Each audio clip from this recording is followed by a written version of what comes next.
চিন্তা করো না তো ভাবি, হয়তো ভাইয়ার ফোনটা চুরি হয়ে গিয়েছে অথবা কোথাও হারিয়ে ফেলেছে, সেজন্যই ধরতে পারছে না। ভাবি এবার কেঁদেই দিল। হেঁচকি তুলে বলল, ফোন হারালে কি হয়েছে? এত দেরি তো ওর হয় না। ও তো অনেক আগেই চলে আসে।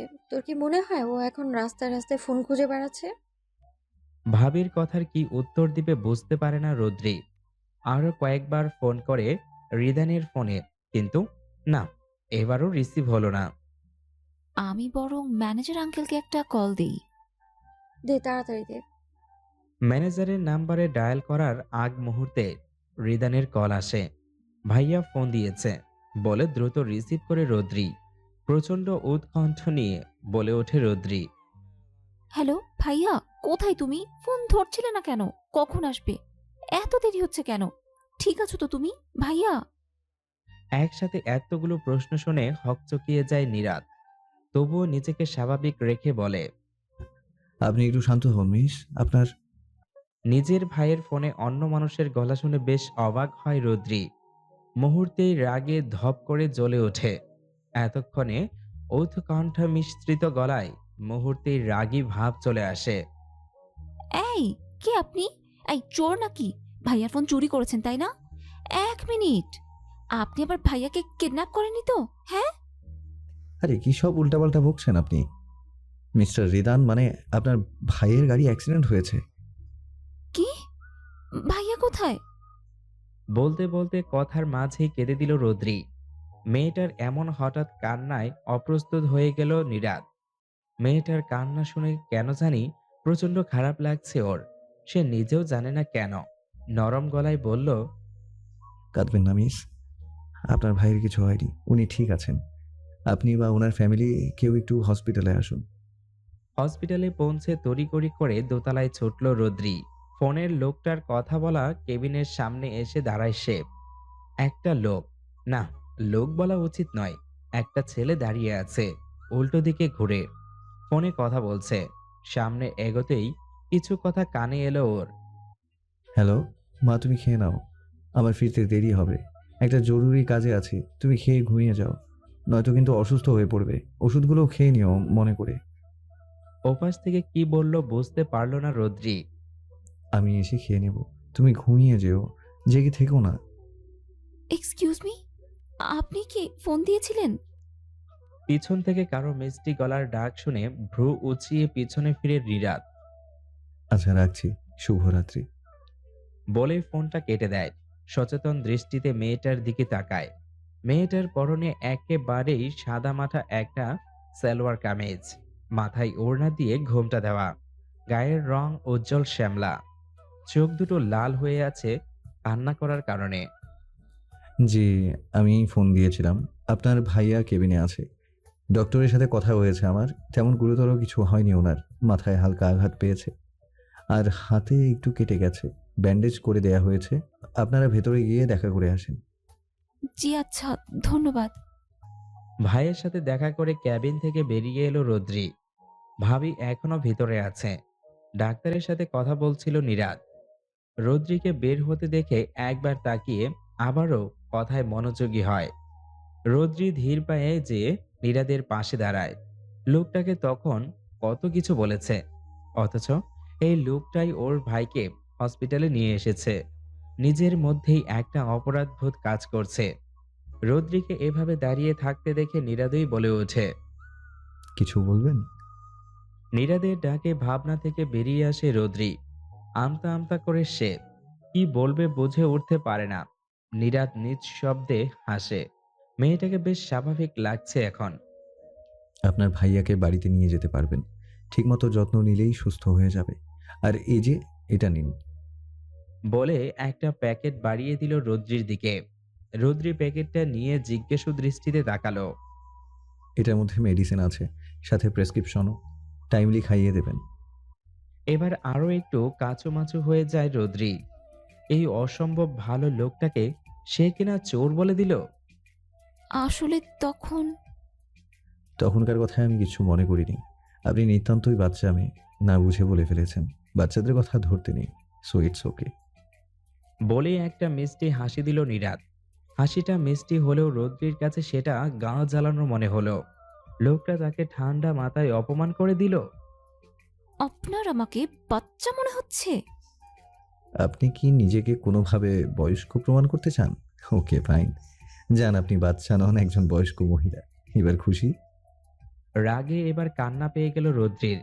নীরাদ আবারও অপ্রস্তুত হয়ে যায়। মেয়েটা কখন কি করে বোঝা যায় না।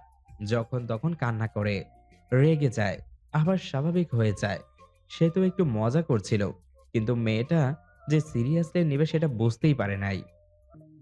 আরে আমি মজা করছিলাম। আপনি কাঁদছেন কেন? কাঁদবেন না প্লিজ। কাঁদলে কিন্তু আপনাকে সত্যিই বাচ্চা মনে হবে। জোর গলায় চেঁচিয়ে ওঠে রৌদ্রি। কাঁদছি না আমি। বলে কেবিনের দিকে হনহন করে হেঁটে যায়। রৌদ্রির পিছে পিছেই কেবিনে ঢুকে নীরাদ। রিদানকে উদ্দেশ্য করে বলে। চলুন, আপনাদের বাসায় পৌঁছে দিয়ে আসি। রিদান কিছু বলতে যাবে তার আগেই রৌদ্রি বলল। আমরা একাই যেতে পারবো। রৌদ্রির কথাকে সম্পূর্ণ অপেক্ষা করে নীরাদ বলল। এত রাতে সিএনজি পাবেন না ভাইয়া। তোরা গাড়িতে আসিসনি? না, আঙ্কেল তো ছুটিতে। ও নিশাদ, তুমি তাহলে এই পৌঁছে দিয়ে আসো, আমাদের বাসা কাছেই। জি ভাইয়া, অবশ্যই, আপনারা আসুন। রৌদ্রির বাসার সামনে থামল নীরাদের গাড়ি। ভাবি আর ভাইয়া ওনাকে ধন্যবাদ জানিয়ে ভেতরে চলে গেল। রৌদ্রি গাড়ি থেকে ব্যাগটা নিয়ে ভেতরে ঢুকতে যাবে, তখনই নীরাদ বলল। মিস রৌদ্রি, জি। আপনার ভাইয়ার ফোন আর ওয়ালেট ওনার পকেটে পেয়েছিলাম, আর তখন এর জন্য সরি। আমি আপনাকে কাঁদাতে চাইনি। আপনি খুবই মিষ্টি একটা মেয়ে। ভাইয়ার খেয়াল রাখবেন। আল্লাহ হাফেজ। বলে একটা মুচকে হাসি দিল নীরাদ। চেহারার সারা দিনের ক্লান্তি ফুটে উঠেছে। কিছুক্ষণ আগে যতটা অসহ্যকর লাগছিল লোকটাকে, এখন ঠিক ততটাই ভালো লাগছে। কি চমৎকার আমায়িক হাসি। অনেক কিছুই বলতে ইচ্ছা করছিল, তবে কিছুই বলতে পারল না। আল্লাহ হাফিজ। নীরাদ গাড়িতে বসে গাড়ি স্টার্ট দিল। রোদ্রিও ভেতরে ঢুকে গেট লাগিয়ে দিল। এটাই কি শেষ দেখা, নাকি কেবলই শুরু? আকাশে এখনো মেঘ ডাকছে, হয়তো জানান দিচ্ছে শুভ সূচনার। সকালে ভাইকে নাস্তা খাইয়ে দিচ্ছিল রোদ্রি। ভাবি রান্না করছে রান্নাঘরে। কালকে তো অনেক কষ্ট হয়েছিল বোন, তোর ভাবি প্রেগনেন্ট, এই অবস্থা ওকে নিয়ে হাসপাতালে গিয়েছি, তারপর গাড়ি ছিল না। কি যে বলো না, তুমি হসপিটালে আর আমরা কি বাসায় বসে থাকবো নাকি? বাদ দাও তো এসব। তোমার ব্যথা কমেছে? কমছে। কালকে নিশার ছেলেটা না থাকলে যে কি হতো, ও ঠিক সময়ে না আসলে ওখানে পড়ে থাকতাম আমি। ভীষণ ভালো ছেলেটা, পাশের এলাকায় থাকে। তোকে এই ফোন দিয়ে জানিয়েছিল না? হুম। এখন ওষুধগুলো খাও তো ভাইয়া। রোদ্রি ওষুধগুলো নিয়ে পানি খাইয়ে দিচ্ছিল রিদানকে।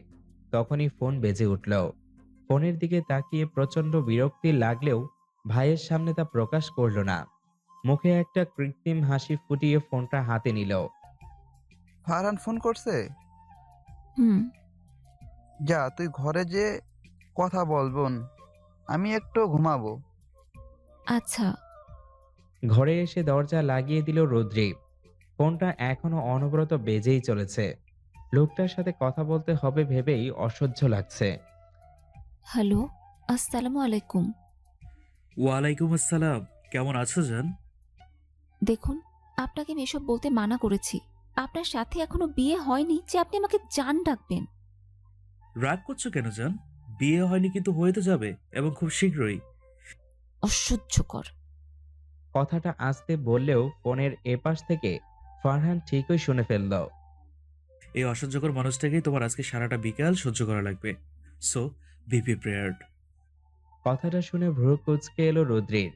খানিকটা অবাক হয়ে বলল। মানে?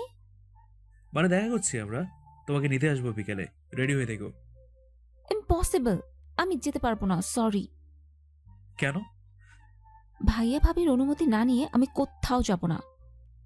তোর ভাবির থেকে পারমিশন নিয়েই আমি তোমাকে বলেছি। এরপর নিশ্চয়ই তোমার কোনো সমস্যা থাকার কথা না। রুদ্রি কিছুক্ষণ চুপ থেকে অনুরোধের স্বরে বলল। প্লিজ, আজকে না। আমি আর কোনো কথা নয়, বিকেলে যেন লেট না হয়। I just need you today. খট করে কেটে গেল ফোনটা। ঠাস করে ফোনটা ছুঁড়ে মারল রোদ্রি। খুব করে কান্না পাচ্ছে ওর। খুব। রোদ্রির বয়স যখন 6 বছর, তখনই ওর বাবা মারা যায় হার্ট অ্যাটাকে। বাবার মৃত্যুর শোকের 7 দিনের মাথায় ওর মাও স্ট্রোক করে। এতিম হয়ে যায় 2 ভাই বোন। তারপর কয়েক বছর চাচাদের সাথে নিজেদের বাড়িতেই ছিল। ধীরে ধীরে রিদান নিজের বিজনেস দাঁড় করায়। সেই ভিত্তিতেই আজ সে সফল বিজনেসম্যান। বর্তমানে ওরা যেই বাসায় থাকে সেটা রিদান নিজের টাকায় কিনেছে। ওদের বাবা যখন মারা যায় তখন ওদের বাসায় জমি জমা নিয়ে বেশ ঝামেলা চলছিল। কয়েকবার ওর চাচাদের সাথে ঝগড়াও হয়েছিল ওর বাবার। এর মধ্যেই হঠাৎ ওর বাবার অ্যাট্রাক হয়। ডাক্তার বলেছিল অতিরিক্ত টেনশনের কারণে অ্যাট্রাক হয়েছিল। তখন থেকে রিদান বাবা মারা যাওয়ার পিছনে ওর চাচাদের দায়ী করে। ওর ধারণায় এই সম্পত্তিজনিত কারণেই ওর বাবা টেনশনে ছিল। বিয়ে করার পর রিদান আর ওই বাসায় থাকেনি। বউ আর বোনকে নিয়ে নিজের বাসায় চলে আসে।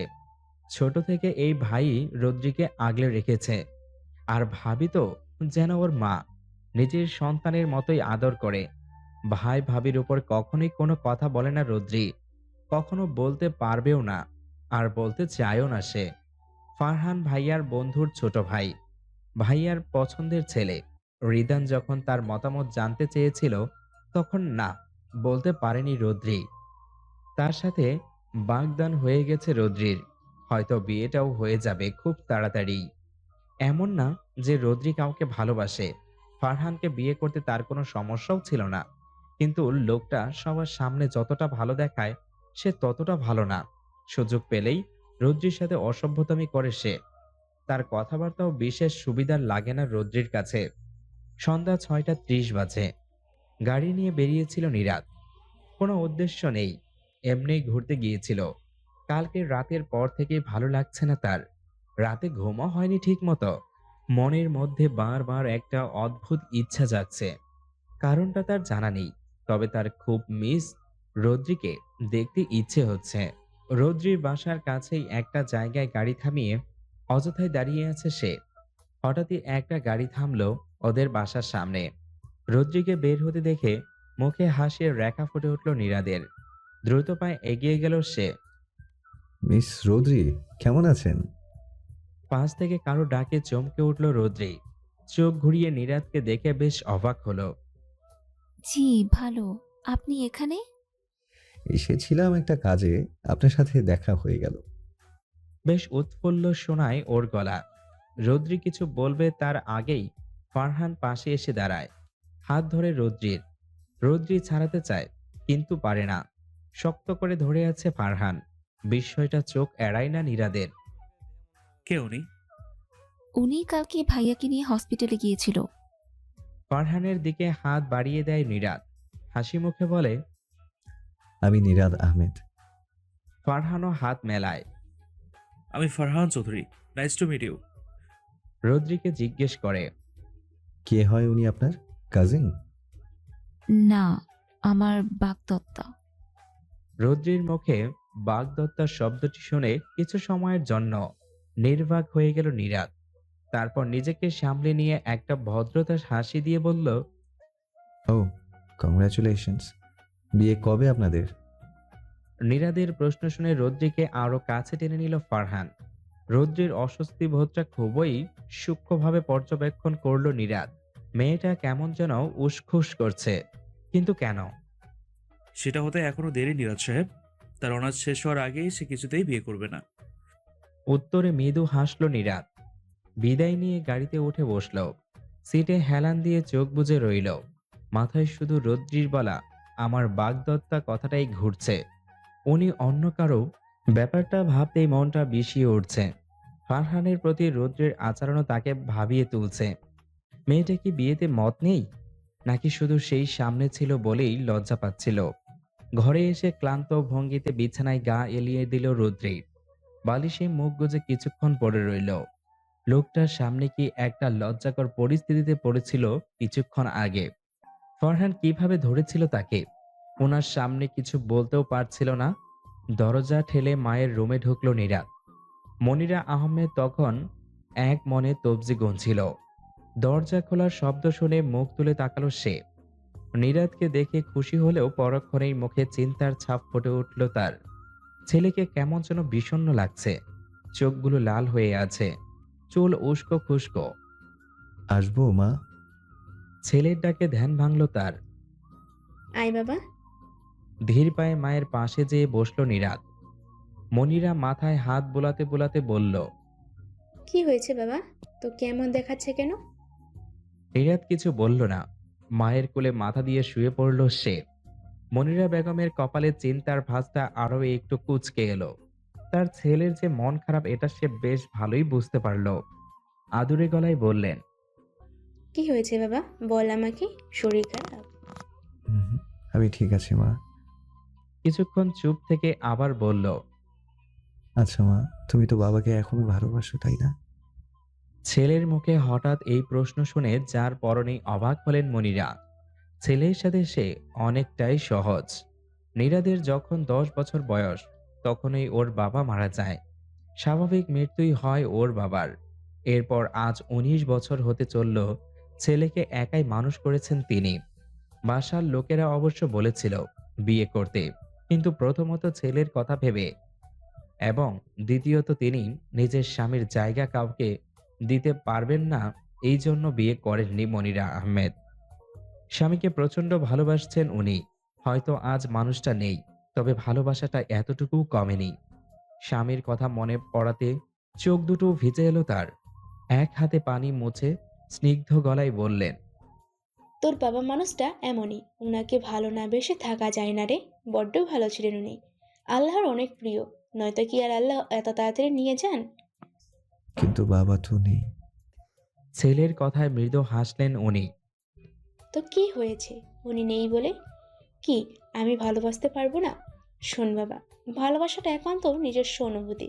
কাউকে ভালোবাসলে যে সেটা প্রকাশ করতে হবে বা সবাইকে দেখাতে হবে যে আমি তাকে ভালোবাসি, এমনটা নয়। মুখে না বললেও ভালোবাসা যায়, কাজকর্মেও ভালোবাসা প্রকাশ করা যায়।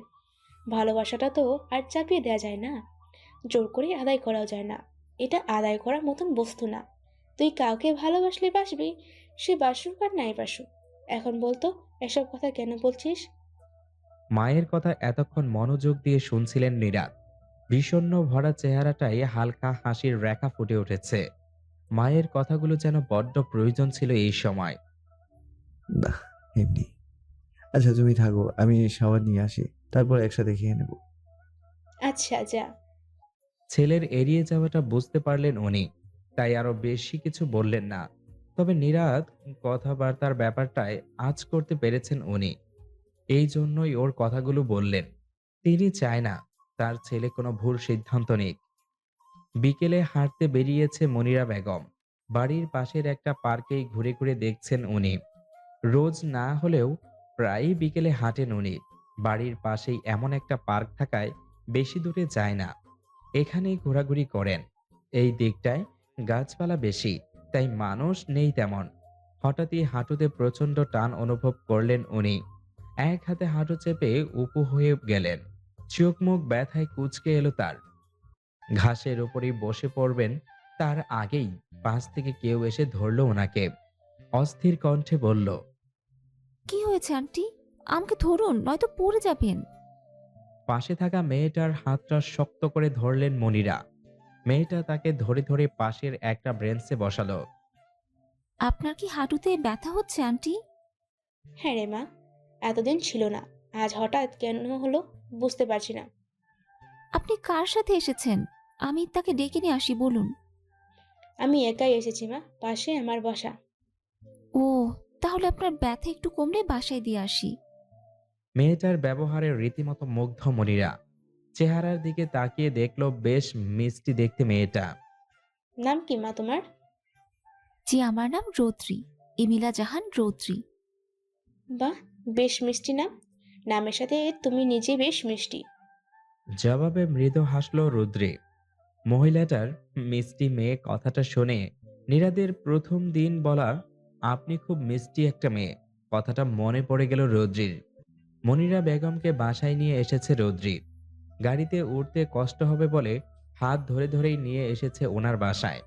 আসার পথে সারাক্ষণই উনি এটা ওটা জিজ্ঞেস করছে। অনেক মিশুক, মহিলা বেশ বিয়োবান। বাড়িঘর দেখলেই বোঝা যায়। বাসায় বেল বাজাতেই একজন বয়স্ক মহিলা দরজা খুলে দিল। কাজের লোক হবে হয়তো। মনিরাকে সোফায় বসিয়ে দিল রোদ্রি। আন্টি, আমি তাহলে আসি। সে কি মা, কিছু খেয়ে যাও।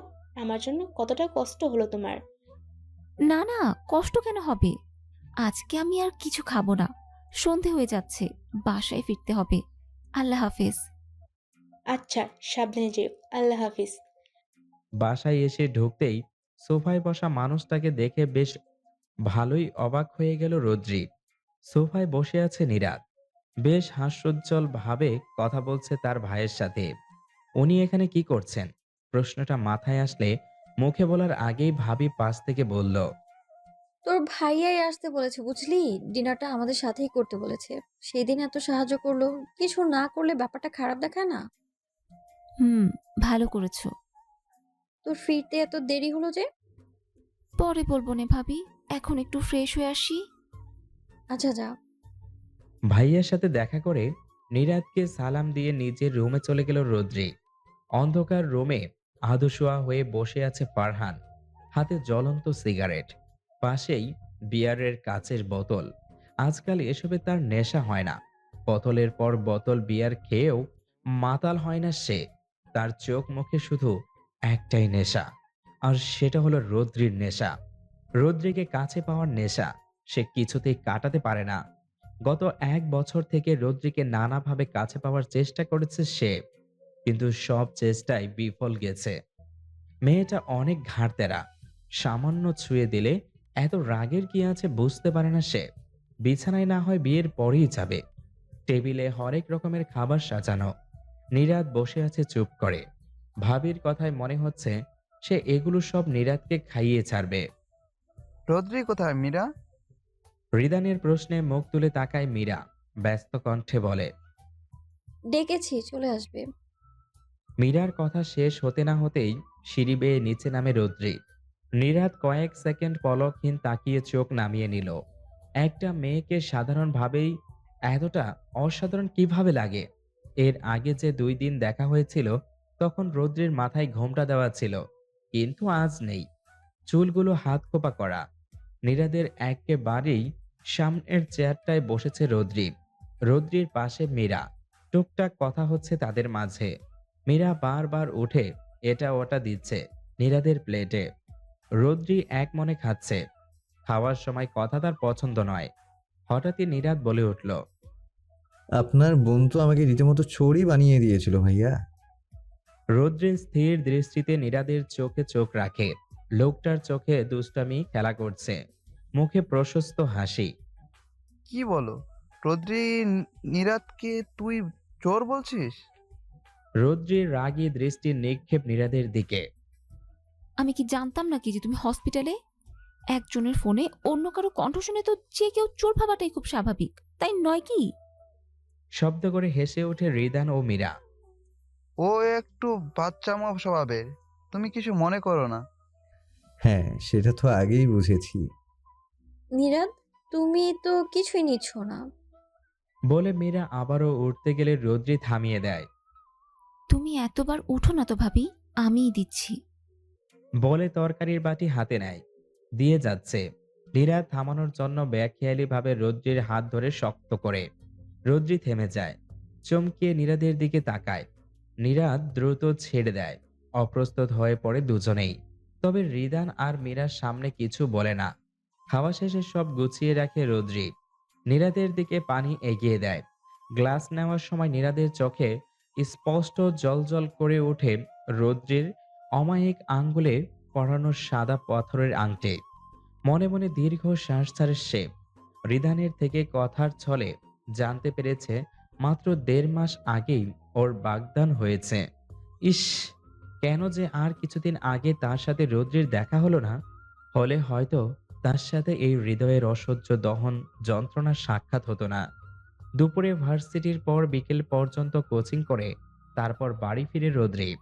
আজকে কোচিং করে বের হতেই দেখে ফারহান গেটের সামনে গাড়ি নিয়ে দাঁড়িয়ে আছে। রোদ্রি এগিয়ে যেতেই হাত টেনে গাড়িতে বসায়। রোদ্রি তাড়াহুড়া করে বলে ওঠে। আমি আপনার সাথে যাব না, বাড়ি যাব প্লিজ। ফারহান সবেমাত্র সিট বেল্ট বাজছিল। রোদ্রির কথায় ওর দিকে ফিরে তাকায় সে। রোদ্রির চোখে চোখ রাখে সে। চোখ নামিয়ে মাথা নিচু করে রোদ্রি এক হাত দিয়ে নিজের সিট বেল্টটা মোচড়াতে থাকে সে। সে জানে ফারহান তার ভাই ভাবির অনুমতি নিয়েই তাকে নিতে এসেছে, তাই এই অযৌক্তিক যুক্তি দেখিয়ে লাভ নেই। নতুন কোনো বাহানা খোঁজার জন্য মস্তিষ্কের মধ্যে কয়েকবার চিরুনি অভিযান চালায় সে। গাড়ি স্টার্টের শব্দে হুঁশ ফিরে তার। করুণ চোখে ফারহানের দিকে তাকাতেই ভরাট গলায় বলে ওঠে ফারহান। সিট বেল্টটা মোচড়ানোর জন্য নয়, ওটা বাদও যান, নয়তো বাড়ি খেয়ে বাহানা খোঁজার সেই মাথাটাই থাকবে না। একটা শয়তানি হাসি দিয়ে ড্রাইভিংয়ে মন দিল সে। বাধ্য হয়ে সিট বেল্ট বেঁধে সিটে মাথায় এলিয়ে দিল রোদ্রি। খুব ক্লান্ত লাগছে তার, ঘুম পাচ্ছে অনেক। আর চোখে একবার রোদ্রির দিকে তাকালো ফারহান। এই মেয়েটাকে দেখলে ওর কামনা জাগছে ঠিকই, তবে কোথায় যেন কিছু একটা বাধা দেয়। অনেক মেয়ের সাথে সম্পর্ক ছিল ওর, তবে ওই প্রথম মেয়ে যার সাথে জোর করে তেমন কিছুই করতে পারে না সে। মায়া লাগে খুব। নিজের বাসার রোডে যেও গাড়ি ঘুরিয়ে ফেলল ফারহান। রোদ্রির বাসার সামনে এসে গাড়ি থামায়। রোদ্রির কাছে যেয়ে হালকা করে ডাকে। রোদ্রি একটু নড়ে আবার ঘুমিয়ে যায়। ফারহান এক দৃষ্টিতে কিছুক্ষণ রোদ্রির গলার তিলটার দিকে তাকিয়ে থাকে। হালকা করে ঠোঁট ছুঁয়ে দেয়। ঘুমের মধ্যে কেঁপে ওঠে রোদ্রি। ফারহান নিঃশব্দে হেসে গাড়ি থেকে বেরিয়ে যায়। রোদ্রিকে কোলে তুলে নিয়ে বাড়িতে ঢোকে। রিধান আর মীরার প্রশ্ন এড়িয়ে রোদ্রির রুমে যেয়ে বিছানায় শুইয়ে দেয় আলতো করে। নরম বিছানা পেয়ে গুটিসুটি হয়ে শুয়ে পড়ে রোদ্রি। ফারহান নিচে নামতেই মীরা প্রশ্ন করে। তুমি না বললে তোমার বাসায় নিয়ে যাবে, নিয়ে এলে যে?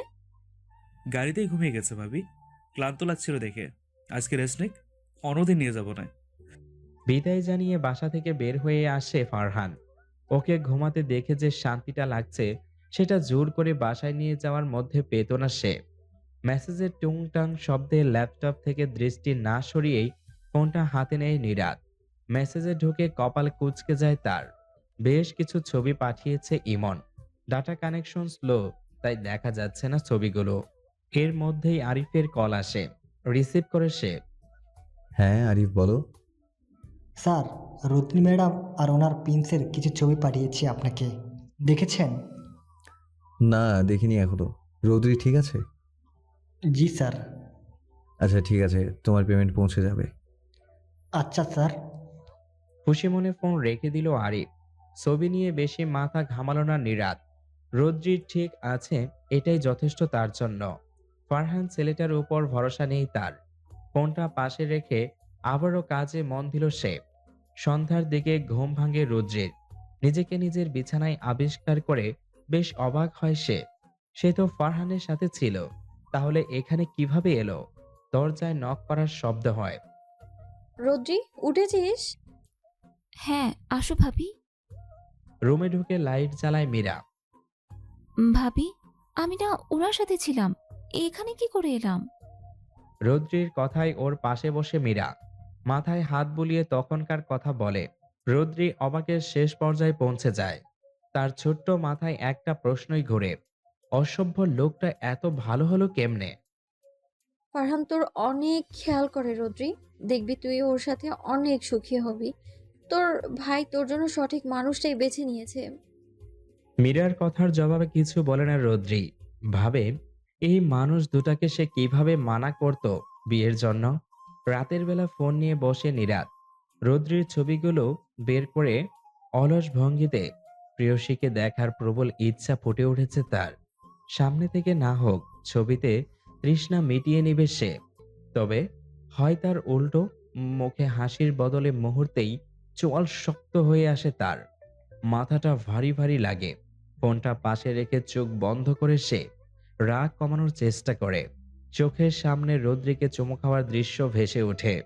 কেমন এলোমেলো লাগে তার, কিন্তু এটা তো স্বাভাবিক। তবে সে কেন মেনে নিতে পারছে না? রোদ্রির মত থাকলে এটা তো হওয়ারই ছিল। সে তো জানে রোদ্রি তার না, তবে কেন এত যন্ত্রণা? কেন নিজেকে কেন গুছিয়ে বোঝাতে পারছে না সে? কয়েকদিনে এতটা এলোমেলো কেন হয়ে গেছে সে? হাজারটা কেন থাকলেও উত্তর একটাও নেই। নিজের জীবনের প্রিয় তাকে অন্য কারো প্রিয় হতে দেওয়ার ব্যথাটা বুঝি এতটাই তীব্র।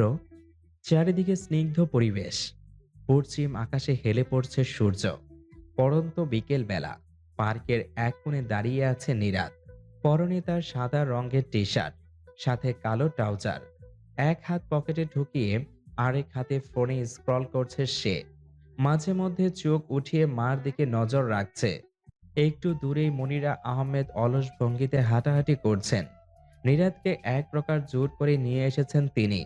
তার অবচেতন মন বারবার রুদ্রিকে খুঁজছে। সেদিনের পর মেয়েটাকে আর দেখেনি পার্কে। একা একা হাঁটতে ভালো লাগে না। আর নীরাদ আজকে দুপুরেই বাড়ি ফিরেছে অফিস থেকে, তাই তাকে সঙ্গে করে নিয়ে এসেছে সে। হঠাৎই সামনে তাকিয়ে একটা দৃশ্য চোখে পড়তেই তার মুখে হাসি ফুটে উঠল। দ্রুত পায়ে এগিয়ে গেল সেদিকে। কাঁধে কারো স্পর্শ পেয়ে চমকিয়ে পিছনে ফিরল রৌদ্রি। রাস্তার কিছু বাচ্চাদের ঝালমুড়ি কিনে দিচ্ছিল ও। ভার্সিটির পর আজ আর বাসায় যায়নি ও, সোজা এখানে চলে এসেছে।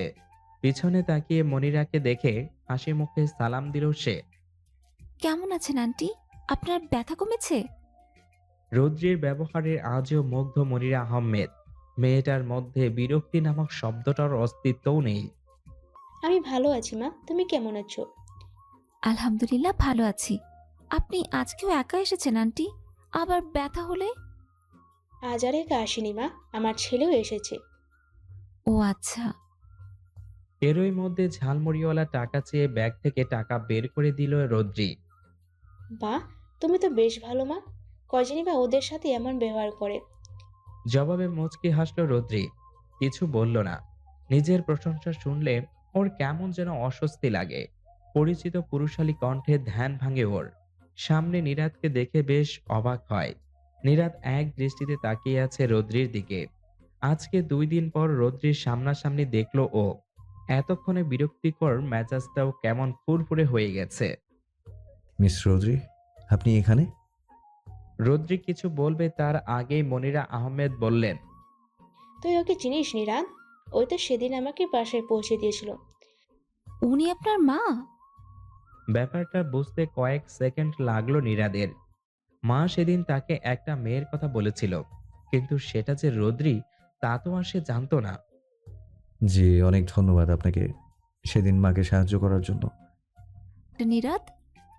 এতক্ষণ রৌদ্রির দিকে পলকহীনভাবে তাকিয়েছিল নীরাদ। তার ঠোঁটের প্রশস্ত হাসিটায় গভীরভাবে মচল দিচ্ছিল সে। রৌদ্রি আশেপাশে থাকলে অন্যদিকে তাকানোর ইচ্ছা বা ধ্যান কোনোটাই থাকে না নীরাদের। মালি চাচা আছে বাগানের দেখাশোনার জন্য, আর ছুটির দিনে সময় পেলে আমিও একটু আগাছা কেটে দিই। জবাবে ওহ বলে আনমনেই একটা গোলাপ ধরতে গেলে আঙ্গুলের ডগায় কাঁটা বিঁধে যায় রৌদ্রির। আহ বলে মৃদু আর্তনাদ করে ওঠে সে। তড়িগড়ি করে এসে রৌদ্রির হাত চেপে ধরে নীরাদ অস্থির কণ্ঠে বলে, মিস রৌদ্রি, কি করলেন? এটা ধরলেন কেন? জানেন না গোলাপে কাঁটা থাকে? বলে খুব শান্তপর্ণে কাঁটাটা বের করে ফেলে। সাথে সাথেই রক্ত বেরিয়ে আসে। ভয়ে চোখ বন্ধ করে ফেলে রৌদ্রি। ছোট থেকেই রক্ত দেখতে পারে না সে। রৌদ্রির রক্ত দেখে বিচলিত হয়ে ওঠে নীরাদের মন। নিজেকে বারবার কথা শোনায়। ও একটু খেয়াল রাখলেই ব্যথাটা পেত না রৌদ্রি। সোফায় চুপ করে বসে আছে রৌদ্রি। খুবই যত্ন করে তার হাতে স্যাভলন লাগিয়ে দিচ্ছে নীরাদ। নীরাদের চেহারা দেখে ব্যথার মধ্যেও হাসি পাচ্ছে তার। মনে হচ্ছে হাত তার হাতে নয়, নীরাদের হাতেই কাটা ফুটেছে। আর ব্যথাটাও তারই হচ্ছে। একবার স্যাভলন লাগাচ্ছে, আর একবার মুখ দিয়ে ফু দিচ্ছে নীরাদ। রৌদ্রিকে হাসতে দেখে শাসনের স্বরে বলল, আপনি হাসছেন? কতটা রক্ত বের হলো দেখেছেন? বলে পাশে থাকা তুলাটা উঁচু করে দেখালো। আঙুলে কাটলে রক্ত একটু বেশি বের হয় মিস্টার নীরাদ। আর ব্যথা? ব্যথা পাচ্ছেন না? এরকম বাচ্চামো কাজ করলে তো ব্যথাই পাবেন। কথায় কথায় তো কান্না করে দেন, আর আজ খুব হাসি পাচ্ছে না? কথায় কথায় কান্না বলতে যে নীরাদ সেদিন হসপিটালের কথা বলেছে, ব্যাপারটা বেশ বুঝতে পেরেছে রৌদ্রি। রাগে গাল ফুলিয়ে সে বলল, ছাড়ুন তো, হাত ছাড়ুন আপনি। লাগবে না আপনার কিছু করা। আপনি একটা। আর কিছু বলার আগেই রৌদ্রির ঠোঁটে আঙ্গুল দিয়ে থামিয়ে দিল নীরাদ। শাসন ভরা গলায় বলল, একদম চুপ করে থাকেন, কোনো কথা বলবেন না। লোকটার শাসনে কেমন যেন একটা মায়া আছে। ওনার শাসন শুনে খারাপ লাগছে না রৌদ্রির, বরং একরকম ভালো লাগা কাজ করছে। সুন্দর করে ব্যান্ডেজ লাগিয়ে যখনই উঠতে যাবে নীরাদ, তখনই আকাশের মেঘ ডাকার শব্দ হয়। জানালার দিকে তাকিয়ে দেখে ঠান্ডা বাতাস বইছে, হয়তো বৃষ্টি নামবে খুব জোরে। মিস্টার নীরাদ, আমার এখন বাসায় যাওয়া উচিত। দেখুন, বৃষ্টি হবে মনে হচ্ছে। আচ্ছা, ঠিক আছে, আপনি আসুন, আমি গাড়ি বের করছি। মাঝপথে বৃষ্টি নেমে গেছে। বৃষ্টিতে রাস্তাঘাট প্রায় ফাঁকা। এতক্ষণ গাড়ির জানালা খুলে বাইরে তাকিয়েছিল রৌদ্রি। শীতল বাতাসে কেঁপে উঠছিল মাঝে মাঝে। নীরাজ জানালা বন্ধ করতে বললেও সে করেনি।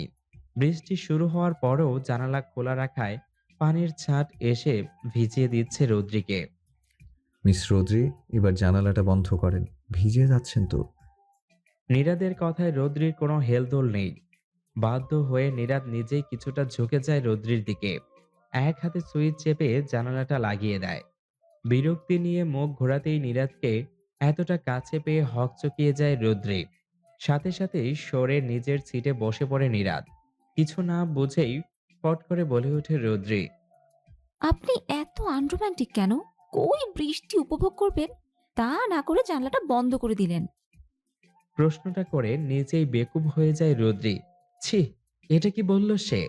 বেশ লজ্জা পায় সে। রৌদ্রির প্রশ্নে হেসে দেয় নীরাদ। ব্যাপারটা সহজ করে দেয় রৌদ্রির জন্য। হাসতে হাসতেই রৌদ্রিকে বলে, আপনার কি এখন রোম্যান্স করতে ইচ্ছে করছে? How funny. সারাটা রাস্তা আর একটাও কথা বলেনি রৌদ্রি। চুপ করে বসেছিল সে। নীরাদও কিছু বলেনি। দুজনের মাঝেই কেমন একটা জড়তা, অস্বস্তিকর দেওয়াল। যতবারই এই দেয়াল ভাঙতে চায় নীরাদ, ততবারই রৌদ্রির হাতের জলজল করা আংটিটা তার অন্য কারো হওয়ার জানান দেয়। বৃষ্টির বেগ বাড়ছে, ভিজিয়ে দিচ্ছে পুরো শহর। ধুয়ে মুছে সতেজ হয়ে যাচ্ছে প্রকৃতি। এভাবেই যদি তাদের মধ্যেকার জড়তাটা মুছে ফেলতে পারত এই বৃষ্টি। সময় গড়িয়ে চলেছে। সেদিনের পর রৌদ্রি ভেবেছিল ফারহান হয়তো আর অসভ্য আচরণ করবে না তার সাথে, কিন্তু তার ধারণাকে ভুল প্রমাণ করে ফারহান তার আচরণে বহাল আছে। কারণে অকারণে সুযোগ পেলেই রৌদ্রিকে বাজেভাবে ছুঁয়ে দেয় সে। ব্যাপারটা একদমই সহ্য হয় না রৌদ্রির, কিন্তু ভাই ভাবির কথা ভেবে কিছু প্রকাশ করে না সে। সন্ধ্যাবেলা নিজের রুমে রেডি হচ্ছিল রৌদ্রি। আজ রাতে ফারহানের সাথে একটা পার্টিতে যেতে হবে তাকে। নামি দামি বিজনেসম্যানরা আসবে সেখানে, তাই ফারহানকেও ইনভাইট করা হয়েছে। তাই রৌদ্রিকেও যেতে হবে তার সাথে। সে মানা করছিল, কিন্তু ফারহানের কথার সাথে পেরে ওঠেনি। বাধ্য হয়ে রাজি হতে হয় তাকে। একটু পরেই তাকে নিতে আসবে ফারহান। মেরুন কালারের একটা থ্রি পিস পরেছে রৌদ্রি, চুলগুলো ছাড়া, তবে মাথায় ঘোমটা দেওয়া ওড়না দিয়ে। ঠোঁটে গাঢ় লিপস্টিক আর চোখে কাজল ছাড়া আর কোনো সাজগোজ নেই, তবে এতেই যেন অদ্ভুত সুন্দর লাগছে তাকে। রৌদ্রির গায়ের রং ফর্সা না, সে উজ্জ্বল শ্যামলা, সেজন্যই বোধহয় মেরুন রংটা বেশি মানিয়েছে। রৌদ্রির হাত ধরে গাড়িতে বসালো ফারহান। রৌদ্রির পাশে বসে ড্রাইভারকে গাড়ি স্টার্ট দিতে বলল। ফারহান বসতেই রৌদ্রি একটু চেপে গেল। তোমাকে তো আজ খুব হট দেখাচ্ছে স্যার। আজ কিছু করে ফেললে কিন্তু আমাকে দোষ দিতে পারবে না। বলেই বাঁকা হাসলো ফারহান। ফারহানের কথায় বুক কেঁপে উঠল রৌদ্রের। শক্ত কণ্ঠে বলল সে, এইসব কি বলছেন আন্টি? ডোন্ট বি এংরি জান। রাখছো কেন? আমি তো তোমার প্রশংসা করলাম। চোখে মুখে একরাশ বিরক্তি নিয়ে জানালার বাইরে তাকিয়ে থাকলো রৌদ্রি। ওখানে যেয়ে কিন্তু আমার সাথে সাথে থাকবে, ঠিক আছে? হুম। এক কোনায় ফারহান, পাশে চুপ করে বসে আছে রৌদ্রি। তার পাশে বসেই ফারহান ড্রিঙ্কস করছে। সাথে তার আরো 2-3 জন বন্ধু আছে। আশেপাশে মেয়েগুলো ড্রেস আপ দেখে মাথায় রাগ উঠে গেছে ওর। মনে মনে ভাবছে, এদের কি বাসায় কাপড় নেই? কারো কারো জামা তো হাঁটু অব্দি যায়নি। পুরো জায়গাটাই প্রায় অন্ধকার। আবছা আবছা নীল আলো। স্লো মোশনে একটা ইংরেজি গান বাজছে। ড্রিঙ্কসের গন্ধে বমি পাচ্ছে রোদ্রির। ফারহানকে ছাড়া কাউকেই চিনেন না সে আর। আশেপাশে মানুষগুলোকেও বিশেষ সুবিধার লাগছে না তার। অগাত্যা এখানে বসে থাকা ছাড়া আর কোনো উপায় নেই তার। ফারহান, শুনছেন? চাপা গলায় ডেকে ওঠে রোদ্রি। ফারহান তাকাতেই ওর লাল চোখগুলো দেখে আঁচকে ওঠে রোদ্রি। তবে স্বাভাবিক কণ্ঠে ফারহান বলে, হ্যাঁ বলো। আপনি ঠিক আছেন? রোদ্রির প্রশ্নে ভ্রু কুঁচকালো ফারহান। তার কি হবে? আমার কি হবে জান? না, কিছু না। বলছিলাম যে আপনি এত খাচ্ছেন কেন এসব? কিছু হয়ে গেলে? কিচ্ছু হবে না। তুমি হঠাৎই থেমে যায় ফারহান। সামনের দিকে ইশারা করে বলে, ওটা নিরাদ না? সামনে সত্যিই নীরাদকে দেখে চমকে ওঠে রোদ্রি। মিস্টার নীরাদ এখানে কিভাবে আসবে? পরক্ষণে নিজের উপর বিরক্ত হয়। এটা যেহেতু বিজনেসম্যানদের পার্টি, তো এখানে নীরাদের আসাটা অস্বাভাবিক কিছু নয়। মৃদু গলায় জবাব দিল সে। জি। ততক্ষণে নীরাদ তাদের টেবিলের কাছে চলে এসেছে। রোদ্রিকে দেখে অবাকের সাথে খুশিও হয় সে। ফারহান উঠে সৌজন্যর হাত বাড়িয়ে দেয়। হ্যালো নিরাদ সাহেব, কেমন আছেন? জি ভালো, আপনি? এই তো ভালোই। বউর সাথে থাকলে কি আর খারাপ থাকা যায় বলেন? নীরাদ কিছু বলল না। রোদ্রির দিকে তাকিয়ে একটু হাসল। রোদ্রিও জোরপূর্বক হাসার চেষ্টা করল। ফারহান ড্রিঙ্কের গ্লাস এগিয়ে দেয়। বসতে বলে তাদের সাথে। নীরাদ ভদ্রতায় এড়িয়ে যায়, সে ড্রিঙ্কস করে না। ফারহান আবার বসে যায় ড্রিঙ্কস করতে। রোদ্রি বারবার মানা করছে, আর খেতে না। এক পর্যায়ে হুঁশ হারিয়ে ফেলে সে। রোদ্রিকে জোর করে ওপরতলায় নিয়ে যায়। এত মানুষের সামনে রোদ্রি চিৎকারও করতে পারছে না। ফারহানের শক্তির সাথে কোনোভাবেই পেরে উঠছে না সে। ফারহান যেন নিজের মধ্যে নেই। তার মাথায় চলছে শুধু রোদ্রিকে পাওয়ার নেশা, আর কিছু না। একটা রুমে ঢুকে দরজা আটকে দিল সে। ভয়ে হাত পা ঠান্ডা হয়ে যায় রোদ্রির। তবে কি আজ খারাপ কিছু হতে চলেছে? ফারহান দরজা বন্ধ করে পিছনে ফিরে রোদ্রির ভয়ার্ত চোখে চোখ পড়ে তার। শব্দ করে হেসে ওঠে সে। হাসির শব্দে ভয়টা দ্বিগুণ হয়ে যায় রোদ্রির। চোখের পানি ছেড়ে দেয় সে। এক পা করে রোদ্রির দিকে এগিয়ে যায় ফারহান। রোদ্রিও পিছাতে থাকে। এক সময় টেবিলের কোণায় পা লেগে পড়ে যেতে নেয়। পড়ে যাওয়ার আগেই হাত ধরে কাছে টেনে নেয় ফারহান। এক হাত দিয়ে জড়িয়ে ধরে রোদ্রিকে। ফারহানের এই স্পর্শে শরীর কেঁপে ওঠে রোদ্রির। ভয়ে চোখ বন্ধ করে ফেলে সে। চোখের কোণ দিয়ে টপ টপ করে গড়িয়ে পড়ে পানি। কাপা গলায় বলে, ফারহান প্লিজ ছাড়ুন। এমন এমন করবেন না। কেন জান? আমাকে ভালো লাগে না? ফারহান পুরোই মাতাল। কণ্ঠ জড়িয়ে আসছে তার। কথাবার্তায় কেমন যেন জড়তা। রোদ্রি বুঝতে পারছে ফারহান নিজের মধ্যে নেই। রেগে কথা বললে সে আরো অ্যাগ্রেসিভ হয়ে পড়তে পারে। তাই অনুরোধের স্বরেই বলে, ফারহান, আপনি আমাকে ছাড়ুন। এসব ঠিক না। আপনি কেন বুঝতে পারছেন না? ছাড়ুন বলছি। বলে ফারহানের বাহুতে হাত দিয়ে ধাক্কা দেয় রোদ্রি। কিন্তু সরাতে পারে না। এবার আর সামলাতে পারে না ফারহান। এক হাত দিয়ে রোদ্রির মুখ চেপে ধরে। ওড়না সরিয়ে ফেলে দিয়ে খুব রুডলি গলায় ঠোঁট চেপে ধরে। অনবরত হাত দিয়ে ধাক্কা দেয় রোদ্রি। কোনোভাবেই ছাড়াতে পারে না নিজেকে। মনে মনে বারবার আল্লাহকে ডাকে। ওপরতলায় ওয়াশরুমে এসেছিল নীরাদ। বের হতেই দেখল রোদ্রিকে নিয়ে রুমে ঢুকে দরজা আটকে দিল ফারহান। কপাল কিঞ্চিত কুঁচকে এলো তার। রোদ্রি সেরকম মেয়ে না যে ফারহানের সাথে রুমে রাত কাটাবে। তবে কি ফারহান জোর করছে রোদ্রির সাথে? ভাবতে ভাবতে সেই রুমের দরজার সামনে যায় নীরাদ। কিছুক্ষণ অপেক্ষা করে তাদের বের হওয়ার জন্য। বেশ কিছু সময় পার হয়ে গেলেও তারা বের হয় না। রুমের থেকে তেমন আওয়াজও পাচ্ছে না সে। বাধ্য হয়ে দরজায় কান লাগালো নীরাদ। মৃদু কণ্ঠে চাপা কান্নার আওয়াজ শুনতে পায়। ভয় পেয়ে যায় নীরাদ। রোদ্রির কিছু হলো না তো? দরজা ধাক্কায় সে। ভরাট গলায় ডাকে, মিস রোদ্রি, মিস রোদ্রি। নীরাদের কণ্ঠ শুনে যেন প্রাণ ফিরে পায় রোদ্রি। ডাকতে চায়, তবে পারে না। শক্ত করে মুখ চেপে ধরে আছে ফারহান। মুখ দিয়ে জুড়ে জুড়ে শব্দ করে ওঠে। মিস রোদ্রি, আপনি ঠিক আছেন? এবার ফারহানের হাতে কামড় বসায় রোদ্রি।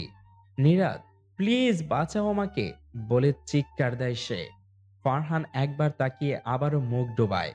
তার কানে কোনো কথাই যাচ্ছে না। রোদ্রির চিৎকার শুনে নিরাদ দ্রুত কয়েকবার কাঁধ দিয়ে বাড়ি দেয় দরজায়। এক পর্যায়ে ছিটকিরি খুলে যায় দরজার।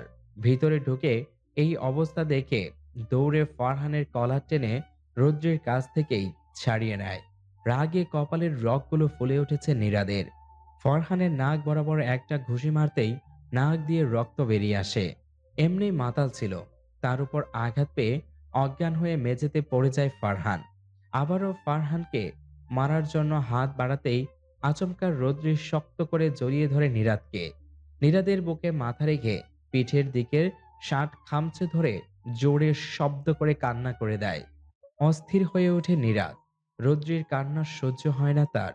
মেয়েটার মনের অবস্থা বুঝতে পারছে সে। রৌদ্রিকে জড়িয়ে ধরতে গিয়েও ধরে না। আলতো করে মাথায় হাত বুলিয়ে দেয়। কান্নার বেগ আরো বেড়ে যায়। এখনো মাথায় হাত বুলিয়ে দিচ্ছে নিরাদ। মিস রোদ্রি, শান্ত হন। আপনি ঠিক আছেন তো? কিছু হয়নি? কাঁদতে কাঁদতে হেঁচকে তুলে রৌদ্রি থেমে থেমে বলল, আপনি আপনি না থাকলে তো। আচ্ছা, আমি আছি তো। কান্না থামান, ভয়ের কিছু নেই। রৌদ্রিকে আলতো করে নিচের থেকে ছাড়িয়ে নেয় নিরাদ। কেউ এই অবস্থা দেখে ফেললে ব্যাপারটা খারাপ দেখাবে। মেঝে থেকে ওড়নাটা তুলে রৌদ্রির হাতে দেয়। দ্রুত গায়ে জড়ায় রৌদ্রি। মনে মনে আল্লাহর কাছে হাজার বার কৃতজ্ঞতা প্রকাশ করে নিরাদকে পাঠানোর জন্য। চোখের কাজল লেপটে গেছে, লিপস্টিক ছড়িয়ে গেছে। কাঁদতে কাঁদতে চোখ ফুলিয়ে ফেলেছে রৌদ্রি। পকেট থেকে রুমাল বের করে এগিয়ে দেয় রৌদ্রির দিকে। নরম গলায় বলে, মিস রোদ্রি, মুখটা মুছে নিন আর ওয়াশরুমে যেয়ে ফ্রেশ হয়ে আসেন। আপনাকে বাসায় দিয়ে আসবো আমি, রাত হয়ে গেছে। মাথা কাত করে সম্মতি দেয় রৌদ্রি। হাত উঠিয়ে ফারহানের দিকে ইশারা করে। ওকে নিয়ে আপনার ভাবতে হবে না, ওকে আমি দেখছি, আপনি যান। কণ্ঠে তীব্র রাগ প্রকাশ পায় নিরাদের। মাথা নিচু করে গাড়িতে বসে আছে রৌদ্রি। হাত দিয়ে চোখ মুছবে বারবার। পাশেই নিরাদ ড্রাইভ করছে। তো আপনি আপনার ভাইয়া ভাবির কথা ভেবে চুপ ছিলেন? ফারাহান যে দিনের পর দিন আপনার সাথে এমন আচরণ করেছে, আপনি কি মনে হয় আপনার ভাই ভাবি এগুলো জানলে খুব খুশি হতো? আপনি মারাত্মক বোকা একজন মেয়ে। ওনাদের যদি আপনি একটা বার জানাতেন তাহলে হয়তো আজ এই পরিস্থিতি তৈরি হতো না। আপনি কি বুঝতে পারছেন আমার কথা? কাঁদতে কাঁদতেই উপর নিচে মাথা নাড়ায় রৌদ্রি। কিছুক্ষণ রৌদ্রির দিকে তাকিয়ে থাকে নিরাদ। মেয়েটা মনে হয় আজকে চোখের সব পানি শেষ করেই ক্লান্ত হবে। কান্না বন্ধ করবেন না, তাই তো? ওকে ফাইন, কান্না করেন। তারপর যখন মাথা ব্যথা করবে তখন বুঝবেন। এমনিতেও আপনি নিজের ভালোটা বুঝেন না। আসলে যারা বুঝতে চায় না তাদের বুঝিয়ে লাভ নেই। আর আমার কথা শুনে তো আপনার কোনো লাভ নেই। আমি তো বাইরের মানুষ। আপনি ভুল বুঝছেন, আমি সেরকমটা বলিনি। আমি তো তাও ভুল বুঝেছি মিস। আপনি তো ভুল ঠিক কিছুই বোঝেন না। রৌদ্রি কিছু বলে না। মন খারাপ হয় তার। নিরাদ রেগে আছে। তার সাথে রাগ না দেখালেও সে বুঝতে পারছে। বাসায় পৌঁছে কলিং বেল বাজাতেই গেট খুলল মীরা। খুলতে খুলতেই বলে, তোরা তো দেরি হলো। এতটুকু বলে থেমে যায় মীরা। সামনে নীরাদের পাশে রৌদ্রিকে দেখে অবাক হয়। বিস্মিত কণ্ঠে বলে, নীরা, তুমি এত রাতে? রোদ্রি তোমার সাথে? তোর চোখ মুখ এমন দেখাচ্ছে কেন রোদ্রি? কি হয়েছে? ভাবি, ওকে রুমে যেতে দিন। আমি বলছি কি হয়েছে। আর রিদান ভাইয়া কি জেগে আছেন? আপনাদের সাথে আমার কিছু কথা ছিল। আসো, ভেতরে আসো। রোদ্রি রুমে যা তো। আর নীরাদ আসো, রিদান জেগেই আছে। রুমে ঢুকে দরজা আটকে দিল রৌদ্রি। ও ভাবতেও পারেনি আজকে এমন কিছু হবে। নীরাদের করা কেয়ারগুলো প্রচন্ড ভালো লাগে ওর।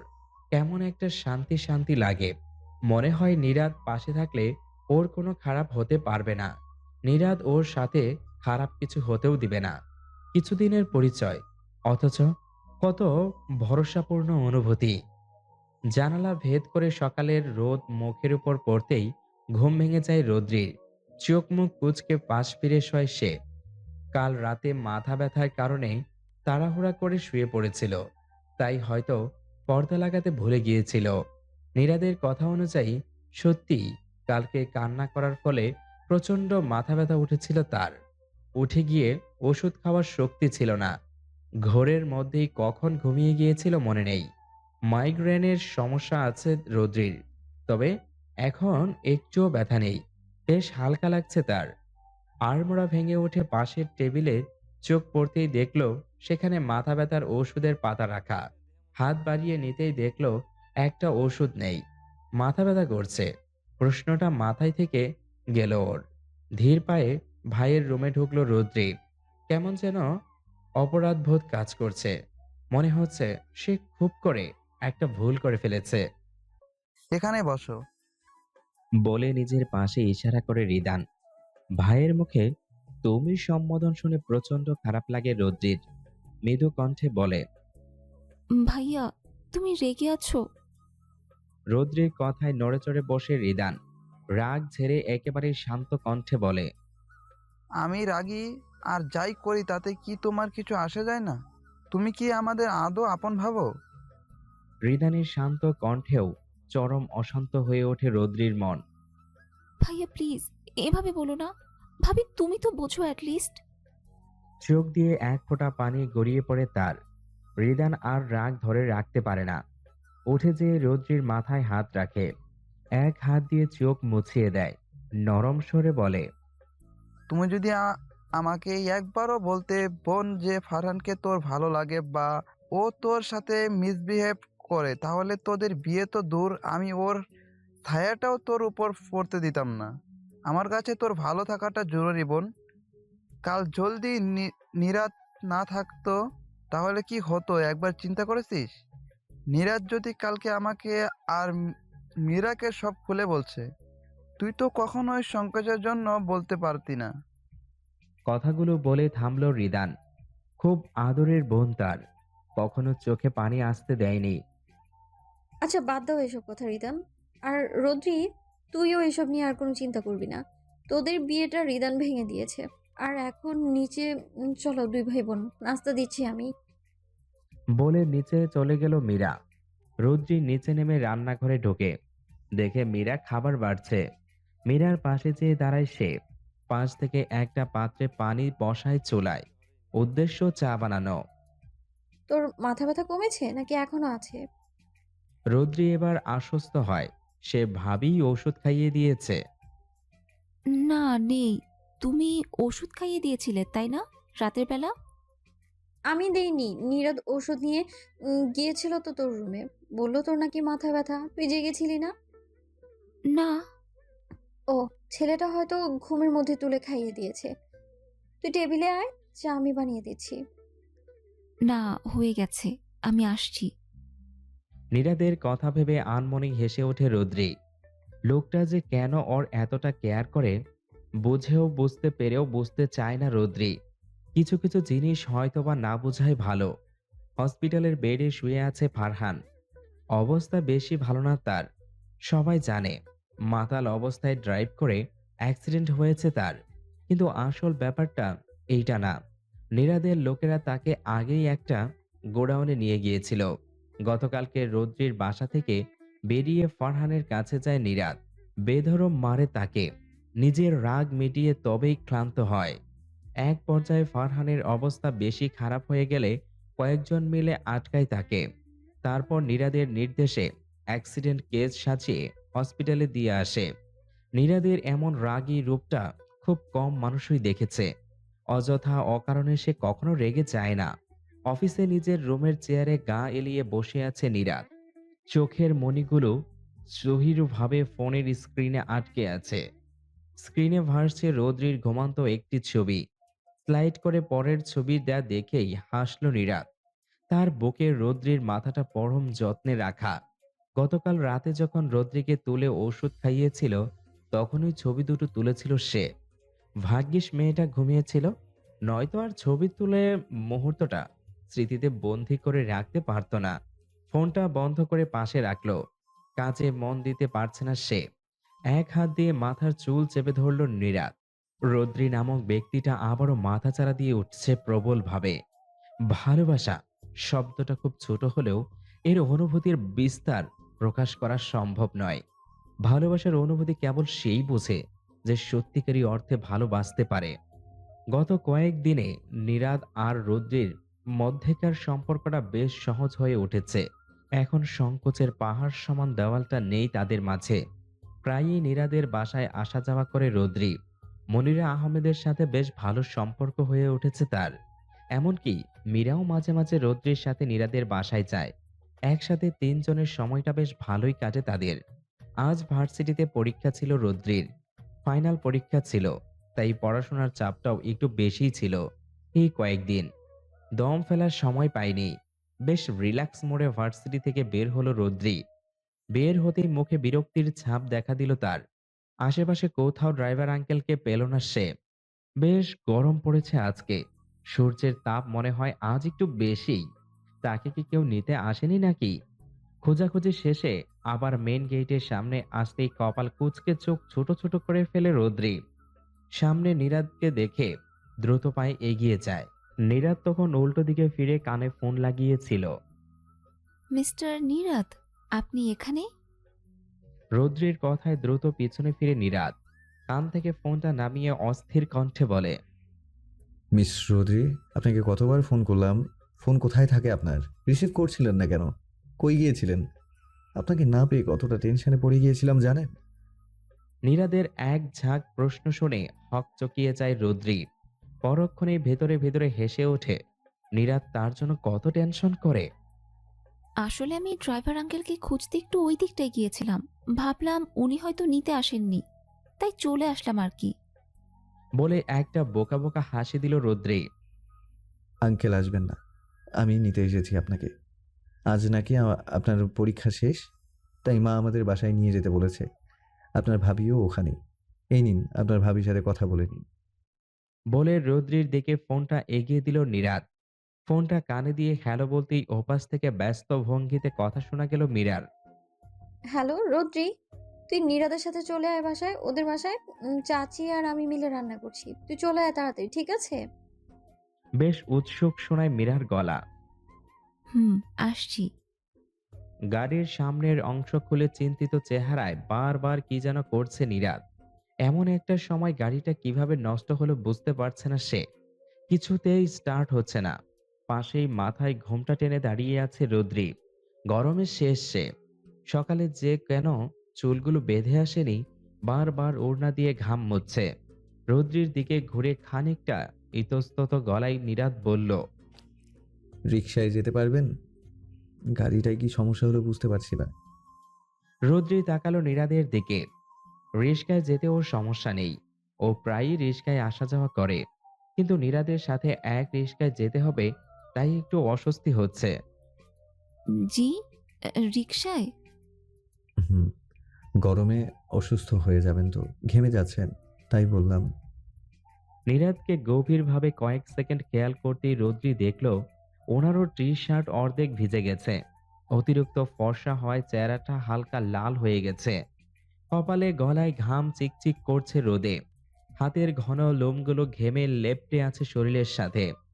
ওর জন্য কত কষ্ট করে দাঁড়িয়ে আছেন উনি। যেতে পারবেন মিস? জি আচ্ছা, সমস্যা নেই। নীরাদ একটা রিস্কায় ডাকলো। রৌদ্রিকে উঠিয়ে দিয়ে নিজেও উঠল। নীরাদ উঠতেই রৌদ্রি একটু চেপে গেল, কিন্তু জায়গা কম হওয়ায় গায়ের সাথে গা লেগেই গেল। রিস্কায় হুড তোলা, তাই দুজনেই প্রায় দুজনের নিঃশ্বাসের শব্দ পর্যন্ত শুনতে পাচ্ছে। এখানে রোদ নেই, তাই মাথায় ঘোমটাটা ফেলে দিল রৌদ্রি। চুলগুলো ঠিক করছে তখন নীরাদ বলল, খোঁপা করে ফেলেন। এই গরমে চুল খোলা রেখেছেন কেন? তার উপরে যে বড় চুল আপনার, মাশাআল্লাহ। রৌদ্রি কিছু বলল না। নীরবে চুলগুলো হাত কোপা করতে ব্যস্ত হয়ে পড়ল। নীরাদ মুচকি হাসল। রৌদ্রির গালের লাল আভাটা চোখ এড়ায়নি ওর। হঠাৎই রৌদ্রির কি হলো ওর নিজেও বুঝল না। নীরাদের ঘাড়ে হাতের উল্টো পিঠ দিয়ে মুছে দিতে দিতে বলল, ইস, আপনি তো পুরো ঘেমে ভিজে গেছেন। আমার জন্য এতটা কষ্ট করতে হলো আপনার। নীরাদ হাসল। রৌদ্রির ছোঁয়াতে নিমিষেই নীরাদের ক্লান্তি দূর হয়ে গেল। কষ্টের কিচ্ছু নেই মিস রৌদ্রি, আপনি বুঝবেন না। রৌদ্রি এখনো হাত সরায়নি। আমার ব্যাগে পানি আছে, বের করে দিব, খাবেন? নীরাদ আচমকায় মাথা ঘুরিয়ে রৌদ্রির একদম চোখে চোখ রাখল। রৌদ্রি নীরাদের দিকেই চেয়েছিল। আচমকা ধরা পড়ে যাওয়ায় বেশ লজ্জা পেল সে। খেয়াল রাখিয়েন মিস রৌদ্রি, আপনার করা কেয়ারগুলো আবার আমার অভ্যাসে পরিণত না হয়ে যায়, হলে কিন্তু ঝামেলায় পড়বেন। রৌদ্রির খুব করে বলতে ইচ্ছে হলো, সেই ঝামেলায় আমি বারবার পড়তে চাই মিস্টার নীরাদ, কিন্তু বলতে পারল না। কথাগুলো মনের ভিতরেই জমা হয়ে রইল। হয়তো কোনো এক নিস্তব্ধ মধ্যস্থে যে বক্ত করবে তার অব্যক্ত কথাগুলো। বাসায় ঢুকেই বিরিয়ানির সুবাস পেল রৌদ্রি। রান্নাঘরে যেয়ে দেখলো মনিরা আর মীরা মিলে রান্না করছে। কাজের মেয়েটাও আছে। রৌদ্রিকে দেখে উজ্জ্বল হয়ে উঠল মনিরার মুখ। উৎফুল্ল কণ্ঠে বলল, রুদ্রিমা, কতদিন পর দেখলাম তোমাকে। কতদিন না আন্টি, আমি 15 দিন আগেই এসেছিলাম। পরীক্ষা শুরু হয়েছিল তো তাই আসতে পারিনি, আজকেই শেষ হলো। মনিরা এগিয়ে আসলো, মাথায় হাত বুলিয়ে বলল, কেমন হয়েছে পরীক্ষা? ভালো। বলে মুচকি হাসল রৌদ্রি। তুই হাত মুখ ধুয়ে ফ্রেশ হয়ে আয় রোদ্রি, খাবার হয়েই গেছে। ফ্রেশ হয়ে নিচে নামতেই দেখলো টেবিলে খাবার সাজাচ্ছে মীরা আর মনিরা। সালাদটা আনতে ভুলে গেছি। বলে কাজের মেয়ে টুম্পাকে ডাকতে গেলে রৌদ্রি বলে, আমি এনে দিচ্ছি আন্টি। বলে দ্রুত পায়ে রান্নাঘরে ঢুকলো রৌদ্রি। প্লেটটা হাতে নিতেই বিস্ফোরিত একটা শব্দ হলো। আগুনের ধোঁয়ায় ভরে গেল পুরো ঘর। জ্ঞান হারানোর আগ মুহূর্তে শুধু পরিচিত কিছু মানুষের কণ্ঠের চিৎকার কানে আসলো রৌদ্রির। রৌদ্রিকে অজ্ঞান অবস্থায় কোলে নিয়ে দ্রুত নিজের ঘরে গেল নীরাদ। যত্ন করে বিছানায় শুইয়ে দিয়ে ডাক্তারকে কল করলো। মীরা আর মনিরা পাশে বসে কান্না করছে আর মাথায় হাত বুলিয়ে দিচ্ছে রৌদ্রির। রান্নাঘরের আগুন ততক্ষণে নিভিয়ে দেওয়া হয়েছে। খালি পাতিল চুলায় দিয়ে ভুলে গিয়েছিলেন মনিরা আহমেদ। পাতিল পুড়ে এক পর্যায়ে ফেটে আগুন ধরে যায়। আগুন বেশি না লাগলেও ধোঁয়া হয় বেশি। নাকে মুখে ধোঁয়া ঢুকে যাওয়া আর অতিরিক্ত ভয় পেয়ে ওখানেই জ্ঞান হারিয়ে ফেলে রৌদ্রি। সোফায় বসে হাঁটুতে হাতের কোনোই ঠেস দিয়ে দু হাতে মুখ চেপে বসে আছে নীরাদ। একটু আগে ডাক্তার এসে ইঞ্জেকশন দিয়ে গেছে রৌদ্রিকে। বলেছে কিছুক্ষণের মধ্যেই জ্ঞান ফিরবে। মীরা ফোন করে বলতে রিদানও তাড়াহুড়া করে অফিস থেকে চলে এসেছে। সেও রৌদ্রির পাশেই বসে আছে। কপালে চিন্তার ভাঁজ স্পষ্ট।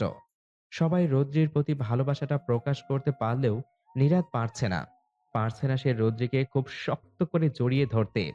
রান্নাঘর থেকে রৌদ্রির চিৎকার শুনে তার আত্মাটা কি পরিমাণে কেঁপে উঠেছিল সেটা কেবল সেই জানে। ধীরে ধীরে চোখ খুলে রৌদ্রি। আশেপাশে তাকিয়ে কিছুটা সময় লাগে তার ব্যাপারটা বুঝতে। রিদান এগিয়ে এসে গালে হাত রাখে, নরম গলায় বলে, শরীর খারাপ লাগছে বোন? হাসলো রৌদ্রি। ক্লান্ত লাগছে।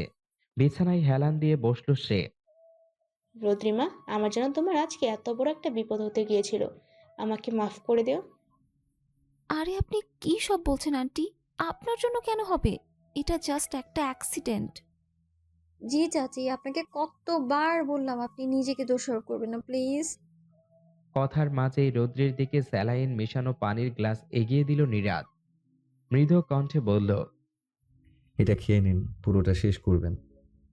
এতক্ষণে নীরাদকে লক্ষ্য করে রৌদ্রি। লোকটার চোখ মুখ বিষণ্ণ হয়ে আছে। উচ্চস্বরে কথা না বললেও কি সুন্দর শাসন করে নীরাদ। বিনা বাক্য পুরোটা শেষ করলো রৌদ্রি। নীরাদ ঠায় দাঁড়িয়েছিল এতক্ষণ। খাওয়া শেষ হলে পানির গ্লাসটা নিয়ে পাশের টেবিলে রাখতে রাখতে বলল, ওকে কিছু খাবার খাইয়ে দিন ভাবি, তারপর ওষুধ খেয়ে কিছুক্ষণ ঘুমালেই দুর্বলতা কেটে যাবে। মীরা বসে বসে রৌদ্রিকে খাইয়ে দিচ্ছে। জরুরি মিটিং করে যাওয়ায় রিদান কিছুক্ষণ আগেই আবার অফিসে চলে গিয়েছে। বলেছে রাতে এসে রৌদ্রি আর মীরাকে নিয়ে যাবে। নীরাজ সোফায় বসে ফোনে স্ক্রল করছে আর একটু পর পর আর চোখে রৌদ্রিকে দেখছে। খাওয়া শেষ হলে মীরা প্লেট রাখতে নিয়ে চলে যায়। রুমে শুধু নীরাদ আর রৌদ্রি। উঠে যেয়ে পাতা থেকে ওষুধটা বের করে রৌদ্রির মুখের সামনে ধরে নীরাদ। হ্যাঁ করেন। একবার তাকিয়ে ছোট করে মুখ খুলে রৌদ্রি। ওষুধটা দিয়ে পানিটাও নিজ হাতে খাইয়ে দেয় নীরাদ। ঠোঁটের কোণে লেগে থাকা পানি আলতো করে মুছিয়ে দিয়ে বলে, এখন চুপ করে ঘুমান, রেস্ট নিলে ভালো লাগবে। মিস্টার নীরাদ। রুম থেকে বের হয়ে যাচ্ছিল নীরাদ। রৌদ্রির ডাকে পিছনে ফিরল সে। কিছু লাগবে? আহা, আপনাকে অনেক ধন্যবাদ আমাকে বাঁচানোর জন্য। কিছুক্ষণ স্থির দৃষ্টিতে তাকিয়ে থাকলো নীরাদ। তারপর বেশ শান্ত স্বাভাবিক গলায় বলল, আমি তো আপনাকে বাঁচাইনি, বাঁচিয়েছি নিজেকে। আবার সম্পূর্ণটা জুড়েই তো আপনি। আমার অস্তিত্বের প্রতিটা কোণায় কোণায় আপনার বিচরণ। অন্তত নিজের অস্তিত্বটাকে টিকিয়ে রাখার জন্য হলেও আপনাকে বাঁচানো খুবই জরুরি ছিল। নিজের অস্তিত্ব না থাকলে তো মানুষ বাঁচে না, তাই না মিস রৌদ্রি? রৌদ্রি কিছু বলল না। বলল না বললে ভুল হবে, সে আসলে বলার অবস্থায় নাই। মুচকি হাসল নীরাদ। আচ্ছা, বাদ দিন এসব কথা। আপনার এসব নিয়ে না ভাবলেও চলবে, আপনি ঘুমান। বলে দরজা আটকে বের হয়ে গেল নীরাদ। রৌদ্রি বুঝতে পারছে না তার কেমন রিয়্যাক্ট করা উচিত। মাথাটা একেবারে খালি খালি লাগছে। নীরাদের একেবারেই স্বাভাবিকভাবে বলা কথাগুলো প্রচণ্ড অস্বাভাবিকভাবে ভাবিয়ে তুলছে রৌদ্রিকে। রাতের বেলা বেডে বসে ল্যাপটপে অফিসের কাজ করছিল নীরাদ। হঠাৎ পাশে চোখ পড়তেই খানিকটা হেসে উঠল সে। এখানেই একটু আগে ঘুমিয়েছিল রৌদ্রি। জায়গাটায় এক হাত রাখল সে। বিড়বিড় করে বলল, আপনাকে এখানে পার্মানেন্ট ভাবে আনার ব্যবস্থা খুব শীঘ্রই করছি আমি, মিস রৌদ্রি। কেটে গেছে বেশ কিছু সময়। আজকে রৌদ্রির ফাইনাল সেমিস্টারের রেজাল্ট বেরিয়েছে। বেশ ভালো রেজাল্ট করেছে রৌদ্রি। ভাই ভাবিকে রেজাল্ট জানিয়ে অনুমতি নিয়ে বান্ধবীদের সাথে ঘুরতে বের হলো রৌদ্রি। বিকেলবেলা ক্লান্ত ভঙ্গিতে বাসায় ঢুকলো সে। ঢুকে মনিরা আহমেদকে দেখে কিছুটা অবাক হলেও খুশি হলো। রিদান আর মীরার সাথে কিছু একটা আলোচনা করছিলেন তিনি। রৌদ্রি সালাম দিয়ে নিজের রুমের দিকে পা বাড়ালো। অর্ধেক সিঁড়ি উঠতেই একটা কথা কানে আসলো তার। সেখানেই থমকে দাঁড়িয়ে গেল সে। রদ্রিকে আমি আমার ছেলের বউ করতে চাই রিদান। মীরাকে রুমে ঢুকতে দেখে নড়েচড়ে বসলো রৌদ্রি। নিজেকে যথাসম্ভব স্বাভাবিক রাখার চেষ্টা করলো। মীরা বেশ বুঝতে পারছে রৌদ্রি মনিরা বেগমের কথাটা শুনেছে। আর তার আন্দাজ মতে রৌদ্রি নীরাদকে ভালোবাসে। তাই তার অমত হওয়ার কোনো কথাই না। কিন্তু শুধু আন্দাজের উপর ভিত্তি করেই সে আগের বারের মতো কোনো ভুলের পুনরাবৃত্তি ঘটাতে চায় না। মীরাকে দাঁড়িয়ে থাকতে দেখে মৃদু কণ্ঠে বলল রৌদ্রি, বসো ভাবি। তোর সাথে কিছু কথা ছিল রুদ্রি। হ্যাঁ বলো। তুই হয়তো চাচির কথাটা শুনেছিস, তাই না? হুম। তাহলে তোর মত কি? কিছুক্ষণ চুপ থাকে রৌদ্রি। তারপর বলে, তোমরা যা ভালো মনে করো। রৌদ্রির কথায় হতাশ হয় মীরা। মেয়েটা কখনোই মুখ ফুটে কিছু বলতে পারে না। একেবারেই চাপা স্বভাবের।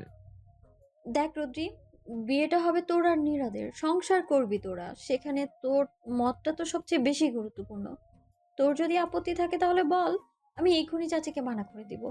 তোকে তো আর তোর ইচ্ছের বিরুদ্ধে কিছু করা হবে না, তোর ইচ্ছেটা তো জানতে হবে, তাই না? প্রচন্ড লজ্জা নিয়ে এবার মুখ ফুটে বলেই দেয় রৌদ্রি। আমার আপত্তি নেই ভাবি। হাসি ফুটে ওঠে মীরার ঠোঁটের কোণে। রৌদ্রির মাথায় হাত বুলিয়ে দিল সে। মীরার রুম থেকে বেরিয়ে যায়। রুমের লাইট নিভিয়ে দেয় রৌদ্রি। আনমনে নিজেকে প্রশ্ন করে, সে কি সত্যিই নীরাদকে ভালোবাসে? উত্তরটা সে জানে না, আসলেই জানে না। সে শুধু জানে নীরাদের সংস্পর্শ তাকে শান্তি দেয়। কেমন একটা নিরাপদ নিরাপদ অনুভব হয়। মনে হয় হ্যাঁ, এমন একটা আস্থাপূর্ণ ভরসাপূর্ণ মানুষই তো সবাই চায়। ফোনের রিংটোনে ঘুম ভেঙে যায় রৌদ্রির। কিছুক্ষণ আগেই ঘুমিয়েছিল সে। পাশ থেকে ফোনটা নিয়ে স্ক্রিনে চোখ পড়তেই এক লাফে উঠে বসে। স্ক্রিনে স্পষ্ট অক্ষরে লেখা, মিস্টার নীরাদ ইজ কলিং। এত রাতে নীরাদ কেন কল দিয়েছে? অবশ্য এখন এত রাত না, মাত্র 11:30 বাজে। সেই তাড়াতাড়ি ঘুমিয়ে পড়েছিল। নীরাদ নিশ্চয়ই তাদের বিয়ের ব্যাপারে বলতে ফোন করেছে। কিভাবে কি বলবে সেসব ভাবতে ভাবতেই ফোনটা রিসিভ করলো সে। হ্যালো মিস রৌদ্রি, জি বলেন। আপনি ঘুমিয়েছিলেন? তাহলে পরে ফোন দিব না। না না, বলেন, সমস্যা নেই। আপনার রেজাল্ট খুব ভালো হয়েছে শুনলাম, কংগ্রাচুলেশনস। ধন্যবাদ। কালকে ফ্রি আছেন না? হুম। আচ্ছা, ঠিক আছে, আপনি ঘুমান। আপনার কণ্ঠ শুনেই বোঝা যাচ্ছে ঘুমিয়েছিলেন। Good night. Good night. সকালবেলা শাওয়ার নিয়ে বের হতেই বিছানার উপর কয়েকটা প্যাকেট দেখতে পেল রোদ্রি। ভ্রু কুঁচকে এগিয়ে গিয়ে একটা প্যাকেট হাতে নিতেই পিছন থেকে মীরা বলল, দেখ তো তোর পছন্দ হয় নাকি? সকাল সকাল নীরদ এত কিছু পাঠিয়েছে তোর জন্য। সন্ধ্যায় আসবে ওরা, আংটি পরাবে। এগুলো পরেই তৈরি হয়ে নিস, ঠিক আছে? ছেলেটা শখ করে পাঠিয়েছে। আজকেই? হ্যাঁ, নীরদ নাকি চাইছে যত দ্রুত সম্ভব বিয়েটা করে ফেলতে। তোর সাথেও কথা হয়নি ওর? হয়েছে, কিন্তু এ বিষয়ে মীরার ফোন বেজে ওঠে। রোদ্রি বলে, তোর ভাই ফোন দিয়েছে। আমাদেরও তো একটা প্রস্তুতির ব্যাপার আছে। বলে ফোন কানে লাগিয়ে ব্যস্ত ভঙ্গিতে রুম থেকে বের হয়ে যায়। একটা একটা করে প্যাকেট খুলছে আর অবাক হচ্ছে রোদ্রি। একটা মানুষের পছন্দ এতটা সুন্দর কি করে হতে পারে ভেবে পায় না রোদ্রি। হঠাৎই ফোনের টুং টাং শব্দে চমকে ওঠে সে। হাতে নিয়ে দেখে নীরাদের মেসেজ। পছন্দ হয়েছে রৌদ্রি? সকালে নীরাদের পাঠানো সবুজ রঙের জামদানি শাড়িটা পরেছে রোদ্রি। হালকা সুতায় কাজ করা শাড়িটার মধ্যে চুলগুলো খোপা করে ফুল গুজে দেয়। এই গাজরাটাও নীরাদের দেওয়া উপহারের সাথেই ছিল।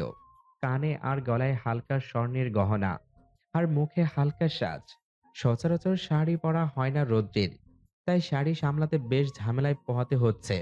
নেহাতি নীরাদের দেওয়া বলে, নয়তো আজও থ্রি পিস পরেই কাটিয়ে দিত সে। আয়নার সামনে দাঁড়িয়ে নিজেকে দেখছিল সে। হঠাৎই কারো চিৎকারে চমকে উঠল সে। গলাটা তার চিরচেনা। তুই তো ভয় পাইয়ে দিয়েছিলি মৌ। এভাবে কেউ চিৎকার করে? দৌড়ে এসে রৌদ্রিকে জড়িয়ে ধরে মৌ। রৌদ্রি ছোট চাচার ছোট মেয়ে মৌ, বয়সে মাত্র ১.৫ বছরের ছোট। যখন তারা ওই বাসায় ছিল তখন ওই ছিল রৌদ্রির একমাত্র সঙ্গী। কিন্তু এখানে আসার পর তেমন একটা দেখা হয় না তাদের। আজ প্রায় অনেক দিন পর দেখা হলো, তাই হয়তো আবেগ ধরে রাখতে পারেনি মৌ। উফ, তোমাকে যা লাগছে না রূপু, দুলাভাই তো চোখ সরাতেই পারবে না। মৌয়ের মাথায় আলতো করে বাড়ি দিল রৌদ্রি। কান টেনে বলল, বেশি পেকে গেছিস না? আচ্ছা, কে কে এসেছে? আমি, আব্বু, আম্মু, আবিদ ভাইয়া। চাচা চাচি আসতে পারেনি, জানোই তো চাচির শরীর খারাপ। চাচিকে বাসায় একা রেখে চাচাও আসতে পারেনি। হুম, বুঝেছি। আচ্ছা, দুলাভাই দেখতে কেমন? আমি তো দেখিনি পর্যন্ত। তোমার কাছে ছবি আছে? আজকে আসলেই দেখে নিস বোন, ঠিক আছে? বলে গাল টেনে দিল মৌয়ের। কেমন যেন লজ্জা লজ্জা লাগছে রৌদ্রির। এর আগেও তো কতবার নীরাদের সামনে গিয়েছে সে, তবে আজ এতটা লজ্জা লাগছে কেন? সিঁড়ি দিয়ে এক হাত কুচি সামলে নামছে সে। নামতেই মীরা ঘোমটা টেনে দেয় তার মাথায়। ঘোমটা ধরে মুখ তুলে তাকাতেই সর্বপ্রথম নীরাদের চোখে চোখ পড়ে রৌদ্রির। গভীর দৃষ্টিতে তাকে পর্যবেক্ষণ করছে নীরাদ। নীরাদের পরনেও সবুজ পাঞ্জাবি। আচ্ছা, কি এত দেখছে লোকটা? দৃষ্টি যেন সেখানেই আটকে গেছে নীরাদের। রৌদ্রিকে কখনোই শাড়িতে দেখেনি সে, আজই প্রথম। সকালে কেবল শখ করে শাড়িটা কিনেছিল রৌদ্রির জন্য। এখন মনে হচ্ছে তার শখ করাটা সার্থক। মৌয়ের হাত ধরে নীরাদের পাশে বসালো রৌদ্রিকে। সবার দিকে একবার চোখ বুলিয়ে নিল নীরাদ। সচেতনভাবে রৌদ্রির দিকে মাথা ঝুঁকালো সে। চাপা গলায় বলল, তোমাকে খুব সুন্দর লাগছে। নীরাদের মুখে তুমি শুনে অদ্ভুত ভালো লাগলো রৌদ্রির। নীরাদের থেকে অনেক ছোট হওয়া সত্ত্বেও নীরাদ সব সময় তাকে আপনি বলেই ডাকতো কিনা লজ্জায় কিছুই বলতে পারল না রৌদ্রি। নীরাদের হাতে আংটি দিল মনিরা। এক হাতে আংটি দিয়ে আরেক হাত এগিয়ে দিল রৌদ্রির দিকে, এগিয়ে দিল নীরাদ। আলতো করে নীরাদের হাতের উপর হাত রাখল রৌদ্রি। নীরাদ আংটি পরিয়ে দিতেই বড়রা আলহামদুলিল্লাহ বলে উঠল। হেসে উঠল নীরাদ। নিজের হাত বাড়িয়ে দিলে রৌদ্রিও আংটি পরিয়ে দেয় তাকে। এতক্ষণ ধরে দাঁড়িয়ে দাঁড়িয়ে এসবের বিভিন্নভাবে ছবি তুলছিল মৌ। আংটির পর্ব শেষ হতেই দ্রুত পায়ে এগিয়ে গেল সে। ব্যস্ত ভঙ্গিতে বলল, এই এখন আমি ওদের ছবি তুলবো। রূপু, তুমি একটু চেপে বসো না। আর ভাইয়া, আপনিও। রৌদ্রি না চাপলেও নীরাদ চেপে বসল রৌদ্রির দিকে। ক্যামেরার দিকে তাকিয়ে হাসতে হাসতেই বলল, এত লজ্জা পেলে হবে? একটু তো হাসো। বেশ কিছু ছবি তুলল মৌ। তারপর ক্যামেরাটা আবিদের দিকে এগিয়ে দিয়ে বলে, আমার কিছু ছবি তুলে দে তো ভাইয়া, তোদের চক্করে আমার ছবিই তোলা হলো না। বোনের কাণ্ডে না হেসে পারে না আবিদ। ক্যামেরাটা নিয়ে ছবি তুলতে ব্যস্ত হয়ে পড়ে সে। সবাই খাওয়া দাওয়া করছে। এতক্ষণ সেখানেই ছিল রোদ্রি। সবাই একটু ব্যস্ত হতেই উপরে উঠে যায় রোদ্রি। নিজের রুমের সামনে দাঁড়িয়ে নিচু হয়ে শাড়ি টেনে ঠিক করে নেয় সে। শাড়ি পরতে অসুবিধা হয় না তোমার? পিছন থেকে নীরাদের কণ্ঠ শুনে হকচকিয়ে যায় রোদ্রি। সোজা হয়ে দাঁড়িয়ে বলে, না, আসলে সচরাচর পড়া হয় না তো, তাই একটু ওই পড়তে পড়তে অভ্যেস হয়ে যাবে। ও, তাহলে বিয়ের পর শাড়ি পরার প্ল্যান আছে ম্যাডামের? হুম। একটা ডোন্ট কেয়ার ভাব নেয় রোদ্রি। সব সময় কি তাকে লজ্জায় ফেলবে নাকি নীরাদ? হ্যাঁ তো, আপনার কোনো সমস্যা? এর পাঞ্জাবি আর সাদা পায়জামা। তাড়াতাড়ি চুলটা ব্রাশ করে ফোন হাতে সোজা ছাদে গেল সে। তাদের কোনো আত্মীয় নেই, শুধু তার মা আসছে। নীরাদের বাবা মা ভালোবেসে পরিবারের অসম্মতিতে বিয়ে করেছিল।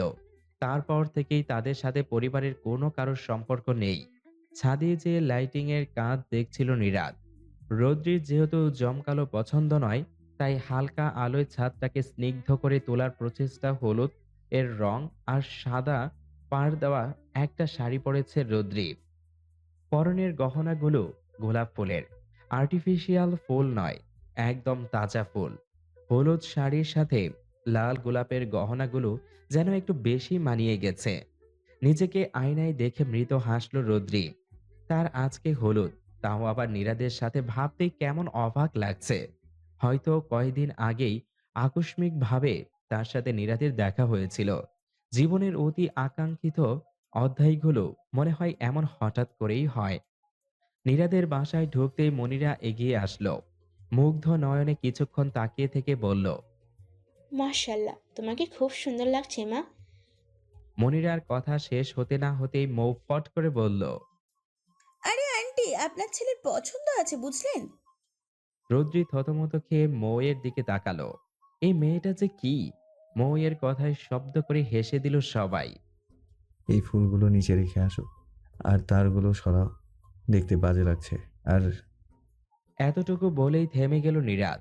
রৌদ্রিকে দেখে থমকে গেল, যেন সাক্ষাৎ ফুলপরি। আর কি স্যার? না, কিছু না, যাও। ছাদের ডেকোরেশন দেখে মুগ্ধ রৌদ্রি। এত সুন্দর লাগছে, শুধু ফুল আর লাইট দিয়ে সাজানো, তবুও অসম্ভব সুন্দর। রৌদ্রি আর নীরাদ বসলে বেশ কয়েকটা ছবি তুলে নিল মৌ। সমস্যা কি তোমার? নীরাদের এমন রাগী গলা শুনে দ্রুত ওর দিকে তাকালো রৌদ্রি। জি মানে? মানে এত জ্বালাচ্ছ কেন? হ্যাঁ, রৌদ্রির মুখটা চুপসে গেল। করুণ কণ্ঠে বলল, আপনি এভাবে বলছেন কেন? আমি কি করেছি? রাগী ভাবটা আর ধরে রাখতে পারল না। নীরাদ হেসে দিল। করেছো তো, ইনফ্যাক্ট এখনো করছো। এই যে আমাকে বারবার পাগল করছো, আমার মাথার ভেতর সারাক্ষণ ঘুরঘুর করছো। তোমার রূপে যে আমি বারবার মুগ্ধ হচ্ছি রুদ্রি, কি করা যায় বলো তো? রৌদ্রি স্বস্তির নিঃশ্বাস ছাড়ে। সে ভেবেছিল নীরাদ আসলেই রাগ করেছে। কিচ্ছু করা লাগবে না আপনার। আপনি তাকিয়েন না আমার দিকে, তাহলে তো হয়। তাকাবেনও না, মুগ্ধ হবেন না। বলে একটা গা জ্বালানো হাসি দিল রৌদ্রি। আমার বউয়ের দিকে আমি তাকাবো না? রৌদ্রি হাসি বন্ধ করে। নীরাদ বউ বলায় লজ্জায় আড়ষ্ট হয়েও যায় রৌদ্রি। বউ? হ্যাঁ, বই তো। সে বউ, তার নীরাদের বউ। নীরাদ আবারও হাসে। তার লজ্জাবতীর কানে ফিসফিসিয়ে বলে, এত লজ্জা রাখো কোথায় বউ? আপনার মাথায়। চুপ করেন তো। এভাবে বিভিন্ন খুনসুটির মধ্য দিয়ে সবার হলুদ লাগানো শেষ হয়। সবার চোখ ফাঁকি দিয়ে রৌদ্রের গালে হলুদ লাগিয়ে দেয় নীরাদ। হলুদ করে ফিরতে বেশ দেরি হয়ে যাওয়ায় বাসায় ফিরে গোসল করেই ঘুমিয়ে গিয়েছিল রৌদ্রির। সকালে ঘুম থেকে উঠতেই দেখলো মৌ পাশে নেই। ওর সাথেই তো ঘুমিয়েছিল। ঘড়ির দিকে তাকিয়ে দেখলো প্রায় 11টা বাজে। এত বেলা হয়ে গেছে, অথচ ওকে কেউ ডাকেনি কেন? নিচে নেমে দেখলো ওর চাচা চাচিরা সবাই আছে। সকালেই হয়তো চলে এসেছে। সন্ধ্যায় ছোট আয়োজন করে রৌদ্রির বিয়ে পড়ানো হবে। যদিও রিদানের ইচ্ছে ছিল বোনের বিয়ে ধুমধাম করে দিবে, তবে রৌদ্রির ইচ্ছাটাকে প্রাধান্য দিয়েছে সে। হঠাৎই মৌ দৌড়ে আসলো, উৎফুল্লভাবে বলল। চলো চলো আপু, তোমাকে মেহেন্দি লাগিয়ে দিই। মৌয়ের কথার মাঝেই মীরা বলল। আরে মেয়েটা কিছু খাক আগে, নাস্তাটা করে নিক, তারপর না হয় মেহেদি লাগিয়ে দিস। এমনিতেও আজকে বিশেষ একটা দিন, বিভিন্ন কাজে পরে খাওয়ার সময় পাবে না। আচ্ছা যাও খেয়ে নাও। বলে একটা বোকা বোকা হাসি দিল মৌ। বসে থাকতে থাকতে পা ব্যথা হয়ে যাচ্ছে রৌদ্রির। মৌ বসে বসে গভীর মনোযোগ দিয়ে মেহেদি লাগাচ্ছে। তাকে দেখে মনে হচ্ছে পৃথিবীর সবচেয়ে নিখুঁতভাবে রৌদ্রির হাতে মেহেদি লাগাতে পারাটাই তার জীবনের মূল লক্ষ্য। রৌদ্রি অধৈর্য গলায় বলল। মৌ, আর কত লাগাবি? হয়েছে তো, অনেক সুন্দর লাগছে। আরে ধুর, চুপ থাকো তুমি। ভাইয়া বলে দিয়েছে আমাকে পুরো 2 হাত ভরে মেহেন্দি লাগিয়ে দিতে। যদি না লাগাও তাহলে জোর করার পারমিশনটাও দিয়ে দিয়েছে, বুঝলা? সো এখন নো কথাবার্তা। মৌয়ের কথায় রৌদ্রি অবাক হওয়ায় শেষ পর্যায়ে পৌঁছে গেল। ভ্রু কুঁচকে বিস্মিত নয়নে বলল। মানে? মৌয়ের হুঁশ ফিরল এতক্ষণে। কোনো কথায় পেটে চেপে রাখতে পারে না সে। নীরাদ তাকে বলেছিল রৌদ্রিকে না বলতে, তবুও সে বলেই দিল। জিভে কামড় দিয়ে বলল। না কিছু না। উনি তোকে কি বলেছেন? কাঁচুমাচু হয়ে গেল মৌ। আসলে আপু, ভাইয়া বলেছে তোমাকে মেহেন্দি লাগিয়ে দিয়ে সুন্দর করে ছবি তুলে তাকে পাঠাতে। তোমাকে অবশ্য বলতে নিষেধ করেছিল, কিন্তু আমি তো বলেই দিলাম। বাদ দাও, তুমি ভাইয়াকে না বললেই হবে। আচ্ছা, বলবো না। বলে মুচকি হাসলো রৌদ্রি। তার কেমন যেন খুশি খুশি লাগছে, জানে না কেন, কিন্তু খুব খুশি লাগছে। ফোনের স্ক্রিনে থাকা ছবিটাতে রৌদ্রির মেহেদি রাঙা হাত দুটোর দিকে চেয়ে আছে নীরাদ। মেহেদির মাঝেই তার নামটা ফুটে আছে। হায় আল্লাহ, অবশেষে তার প্রেয়সীর হাতে তার নাম। কোমল হাত দুটো মেহেদির রঙে কেবলমাত্র তার জন্যই রাঙানো হয়েছে। বধূবেশে শুধু তার জন্যই অপেক্ষা করবে তার প্রেয়সী। ভালোবাসাটা মানুষকে জীবন সঙ্গী হিসেবে পাওয়ার কথাটা ভাবতেও কেমন প্রশান্তি অনুভব হয়। কনের সাজে একদম পুতুলের মতো লাগছে রৌদ্রিকে। লাল বেনারসির তার গায়ে মোটামুটি ভারী সাজ, গহনা গাটি পরানো পুতুলের মতোই বসে আছে সে। নিচে কাজী চলে এসেছে। নীরাদরাও হয়তো চলে আসবে কিছুক্ষণ পরেই। কিছুক্ষণ পরেই তার মানুষটার অর্ধাঙ্গিনী হয়ে যাবে সে। তাদের অপ্রকাশিত ভালোবাসা পবিত্রতা পেয়ে যাবে। 3 বার কবুল বলে বিয়েটা হয়ে গেল রৌদ্রি আর নীরাদের। এখনো নীরাদকে দেখার সুযোগ হয়নি রৌদ্রির। কাজী তার সম্মতি নিতে ওপরে এসেছিল। সে কবুল বলে সাইন করে দিতেই নিচে গোলাপ দিয়ে সাজানো নীরাদের ঘর। বিয়ের শাড়ি পরে বিছানার মাঝখানে বসে আছে রৌদ্রি। চোখে মুখে ভর করছে একরাশ লাজুকতা। দরজা খোলার আওয়াজে মুখ তুলে তাকায় রৌদ্রি। নীরাদ এসেছে। দরজাটা লাগিয়ে দিয়ে রৌদ্রির দিকে দৃষ্টি দিল নীরাদ। গুটিসুটি হয়ে বিছানায় বসে আছে সে। ধীর পায়ে রৌদ্রির পাশে যেয়ে বসে নীরাদ। হাত বাড়িয়ে রৌদ্রির হাত দুটোকে আবদ্ধ করে রৌদ্রির চোখে চোখ রেখে বলে। আমার সামনে লজ্জা পাওয়ার কিচ্ছু নেই, ঠিক আছে? রৌদ্রি উপরে নিচে মাথা নেড়ে হ্যাঁ বোধক সম্মতি দেয়। খিদে পেয়েছে? খেয়েছো কিছু? জি, খেয়েছি। মা খাইয়ে দিয়েছে। নীরাদ হাসে। পুরুষ মানুষের জীবনে দুজন নারীর ভূমিকা সর্বাপেক্ষা গুরুত্বপূর্ণ। একজন তার মা আর একজন তার স্ত্রী। আল্লাহর রহমতে নীরাদের জীবনে এই দুজন মানুষই খুবই ভালো। এক হাত রৌদ্রির গালে রেখে আলতো করে কপালে ঠোঁট ছোঁয়াই দিল নীরাদ। চোখ বন্ধ করে ফেলে রৌদ্রি। নীরাদের ভালোবাসার প্রথম ছোঁয়া। পাঞ্জাবির পকেট থেকে একটা বক্স বের করে নীরাদ খুলে 2টা স্বর্ণের চিকন বালা বের করে নিজেই রৌদ্রির হাতে পরিয়ে দেয়। রৌদ্রির গালে হাত রেখে বলে। এটা কখনো খুলবে না, ঠিক আছে? আচ্ছা। ওয়াশরুমে যেয়ে ফ্রেশ হয়ে আসো। মেকআপ খুলে ভারী শাড়ি ছেড়ে হালকা কিছু পরে নাও। একটা সুতির শাড়ি পরে বেরিয়ে আসে রৌদ্রি, চুলগুলো ছাড়া। সামনের কিছু চুল ভিজে গেছে। বিছানার দিকে তাকিয়ে দেখে নীরাদ একপাশে আধশোয়া হয়ে বসে ফোন চালাচ্ছে। পরনে সাদা স্যান্ডো গেঞ্জির আর একটা ট্রাউজার। একসাথে ঘুমাতে প্রবলেম হবে? তাহলে আমি না হয় এসব। কোনো সমস্যা নেই। বলে মুচকি হাসে রৌদ্রি। সাধারণতভাবে বেশ স্নিগ্ধ লাগছে রৌদ্রিকে। নীরাদ মুগ্ধ নয়নে দেখে মেয়েটা শাড়ি পরে আছে। এলোমেলোভাবে গায়ে জড়ানো শাড়িটা বারবার টানাটানি করছে সে।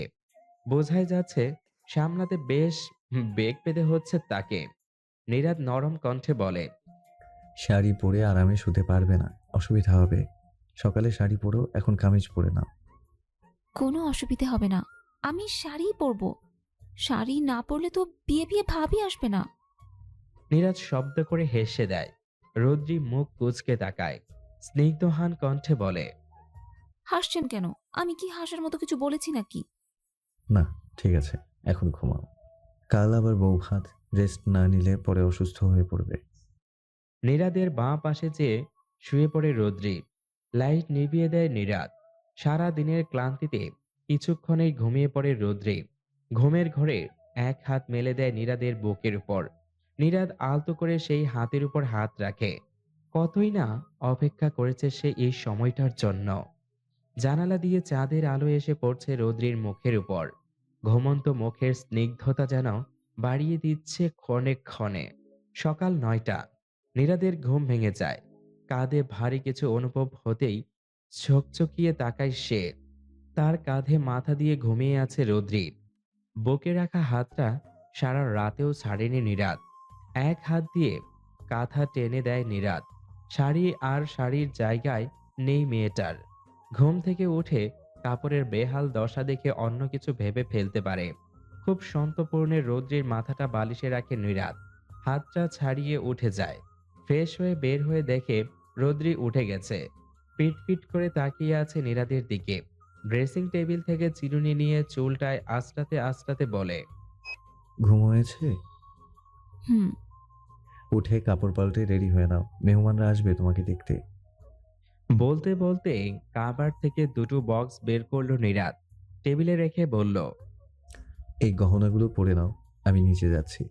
রাতে রিসেপশন, অনেক কাজ আছে। রৌদ্রি টেবিলে রাখা শাড়ি নিয়ে ওয়াশরুমে চলে যায়। শাওয়ার নিয়ে শাড়ি পরে বেরিয়ে আসে।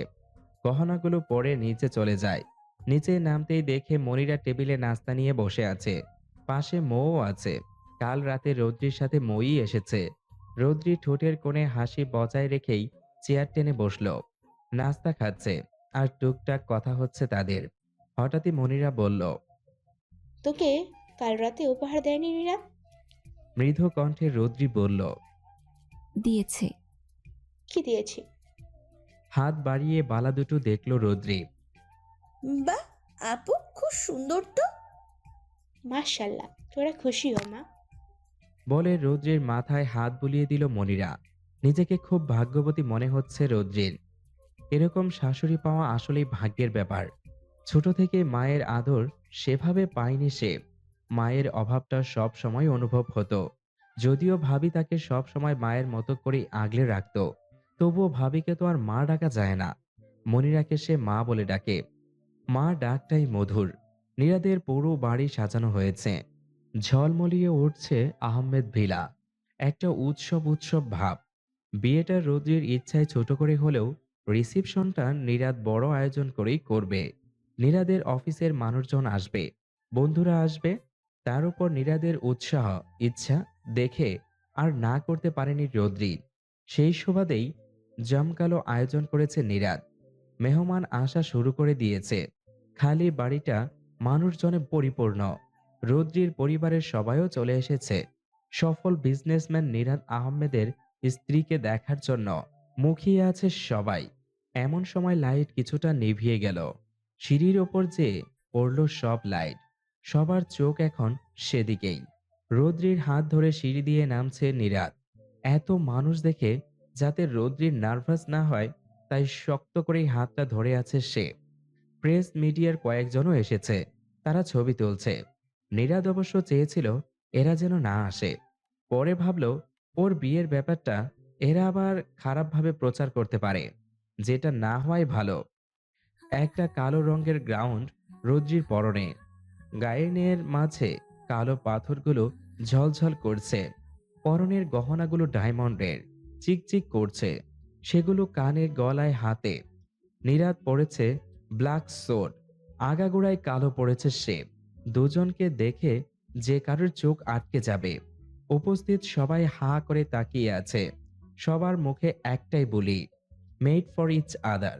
সিঁড়ি থেকে নেমে নীরাদ রৌদ্রির হাত ছেড়ে নরম কণ্ঠে বলল, যাও, ভাই ভাবির সাথে দেখা করে আসো। রিদান মীরা এগিয়ে এসে রৌদ্রিকে জড়িয়ে ধরল। মাত্র একদিন হয়েছে রৌদ্রি তাদের থেকে দূরে, তাতেই যেন বহুকাল মনে হচ্ছে তাদের। বোন সুখে আছে দেখে খুশি হয়ে ওঠে রিদানের মন। আজ ভাই হিসেবে সার্থক সে। কেমন আছিস বোন? ভাইকে মনে পড়েনি? পড়েছে তো, খুব মনে পড়েছে।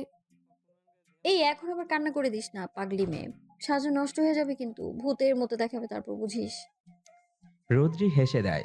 কিছু বলবে তার আগে নীরাদ বলে, আমার বউকে কাঁদলেও ভূতের মতো দেখাবে না ভাবি। হয়েছে। বলে হাসলো মীরা।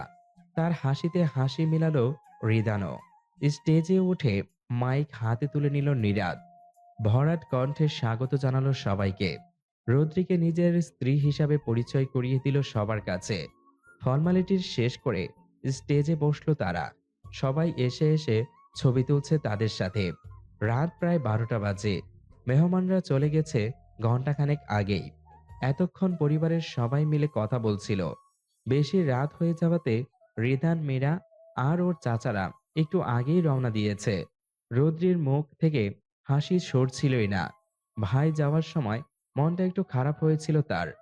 পরক্ষণে নীরাজ যখন বলল কাল দেখা করিয়ে নিয়ে আসবে, তখন থেকে সেই খারাপ লাগাটাও চলে গিয়েছে। ঘুমানোর জন্য বিছানাটা একটু ঝেড়ে দিচ্ছিল রৌদ্রি। নীরাজ সোফায় বসে ল্যাপটপে কাজ করছে। বালিশগুলো ঠিক জায়গায় দিয়ে নীরাজকে বলল রৌদ্রি, আপনি এখন ঘুমোবেন না? হ্যাঁ, এই তো কাজ শেষ আমার। বলে ল্যাপটপটা বন্ধ করে দিল নীরাজ। সেই সময় ফোনটায় টুং টাং শব্দ করে উঠল রৌদ্রির। এত রাতে কে মেসেজ করেছে ভেবে দ্রুত ফোনটা হাতে নিল রৌদ্রি। মেসেজটা দেখে ভয়ে গলা শুকিয়ে কাঠ হয়ে গেল তার। মুখের হাসিটা মিলিয়ে গেল মুহূর্তেই। নীরাজ জিজ্ঞাসু দৃষ্টিতে তাকিয়ে আছে। ভয়ার্ত চোখে কাঁপা কাঁপা হাতে ফোনটা এগিয়ে দিল সে নীরাজের দিকে। নীরাজদের সাথে খুব সুখে আছো জান? সুখ কি বেশি দিন সইবে? চোখ কান খোলা রাখো জান, তোমার নীরাজকে আবার আমি নিয়ে না যাই। তুমি তো আমার খুব প্রিয়, তাই তোমার প্রিয় প্রিয় মানুষগুলোকেও আমার খুব প্রিয় চান। ব্যাস, এতটুকুই লেখা মেসেজটায়। মেসেজটা অপরিচিত নাম্বার থেকে এসেছে। তবে এটা যে ফারহান পাঠিয়েছে সেটা বুঝতে একদমই কষ্ট হয়নি নীরাদের। মেসেজটা দেখে যতটা রাগ হচ্ছে নীরাদের, তার থেকে বেশি রাগ হচ্ছে ফারহানের রৌদ্রিকে জান বলে সম্বোধন করায়। রাগে মাথার রক্ত উঠে গেছে নীরাদের। চোখগুলো লাল হয়ে গেছে। সহজে রাগে না সে, তবে যে তার রাগী রূপ দেখেছে সে আর দ্বিতীয়বার রাগানোর সাহস করবে না। রৌদ্রির অবস্থা কাঁদো কাঁদো, চোখ ছলছল করছে তার। অল্পতেই ভয় পেয়ে যায় সে। ফারহানের ব্যাপারে সে এমনি ভীতু, তার উপর সে থ্রেট দিয়েছে তার ভালোবাসার মানুষকে নিয়ে। নীরাদ ফোনটা বিছানায় ছুঁড়ে মারে। রাগ কমানোর চেষ্টায় অব্যাহত সে। অন্তত রৌদ্রির সামনে তার রাগী রূপটা প্রকাশ হতে দিতে চায় না নীরাদ। সে চায় না তার রৌদ্রি তাকে ভয় পাক। গেঞ্জির হাতায় টান পড়তেই রৌদ্রির দিকে তাকায় সে। এক হাত দিয়ে তার হাতের বাহু খামচে ধরেছে রৌদ্রি। রৌদ্রির চোখের দিকে তাকিয়ে থমকায় সে। রৌদ্রির চোখে জল, কাঁদছে রৌদ্রি। নীরাদ দ্রুত ঝুঁকে যায়। এক হাঁটু বিছানায় ভর দিয়ে এক হাত রৌদ্রির চুলের ভাঁজে দিয়ে রৌদ্রির মাথায় তার বুকে চেপে ধরে। আরেক হাত দিয়ে পিঠে হাত বুলিয়ে দেয়। স্নেহের কণ্ঠে ধীরে ধীরে বলে, রৌদ্রি, কাঁদে না, কান্না থামাও। কান্নার মাঝেই থেমে থেমে রৌদ্রি বলে, আপনার আপনার কিছু হয়ে গেলে আমি আমি আরে আমার কি হবে পাগলি? ও কিছুই করতে পারবে না আমার। তুমি শুধু শুধু কাঁদছো। ও শুধুই আমাদের ভয় দেখাতে চাইছে। তোমার নীরাদ কি এতটাই ভীতু বলো? কিছুটা শান্ত হয় রৌদ্রি। নীরাদ মাথা কিছুটা নামিয়ে রৌদ্রির মাথা কপালের দিকে নিয়ে চুমু দেয়। এবার কান্না থেমে যায় রৌদ্রির। নীরাদকে শক্তভাবে জড়িয়ে ধরে। নীরাদও কিছু বলে না। কিছুক্ষণ পর রৌদ্রি কাপা গলায় বলে, উনি যদি শ্, ওকে নিয়ে আর কোনো কথা নয়, ওকে? হুম। রদ্রিকে আলতো করে জড়িয়ে নেয় নীরাদ।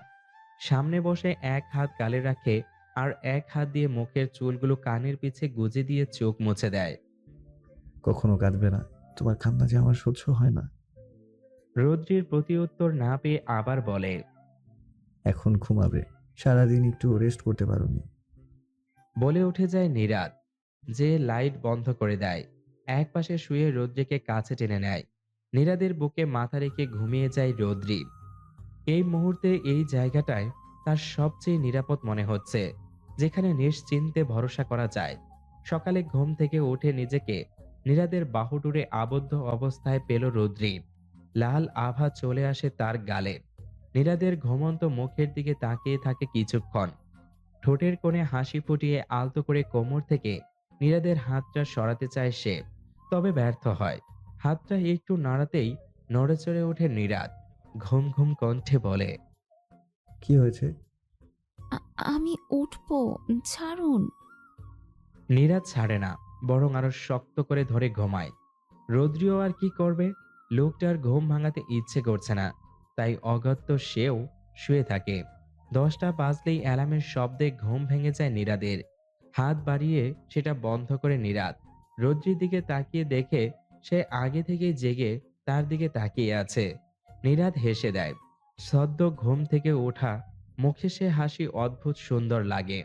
সারাদিন বেশ ভালোই কেটেছে রৌদ্রির। মায়ের সাথে গল্পে মেতেছিল সে এতক্ষণ। বিকেলের দিকে নীরাদ বেরিয়েছিল অফিসের কাজে। অনেক গুরুত্বপূর্ণ মিটিং, তাই জরুরিভাবে যেতে হয়েছে তাকে।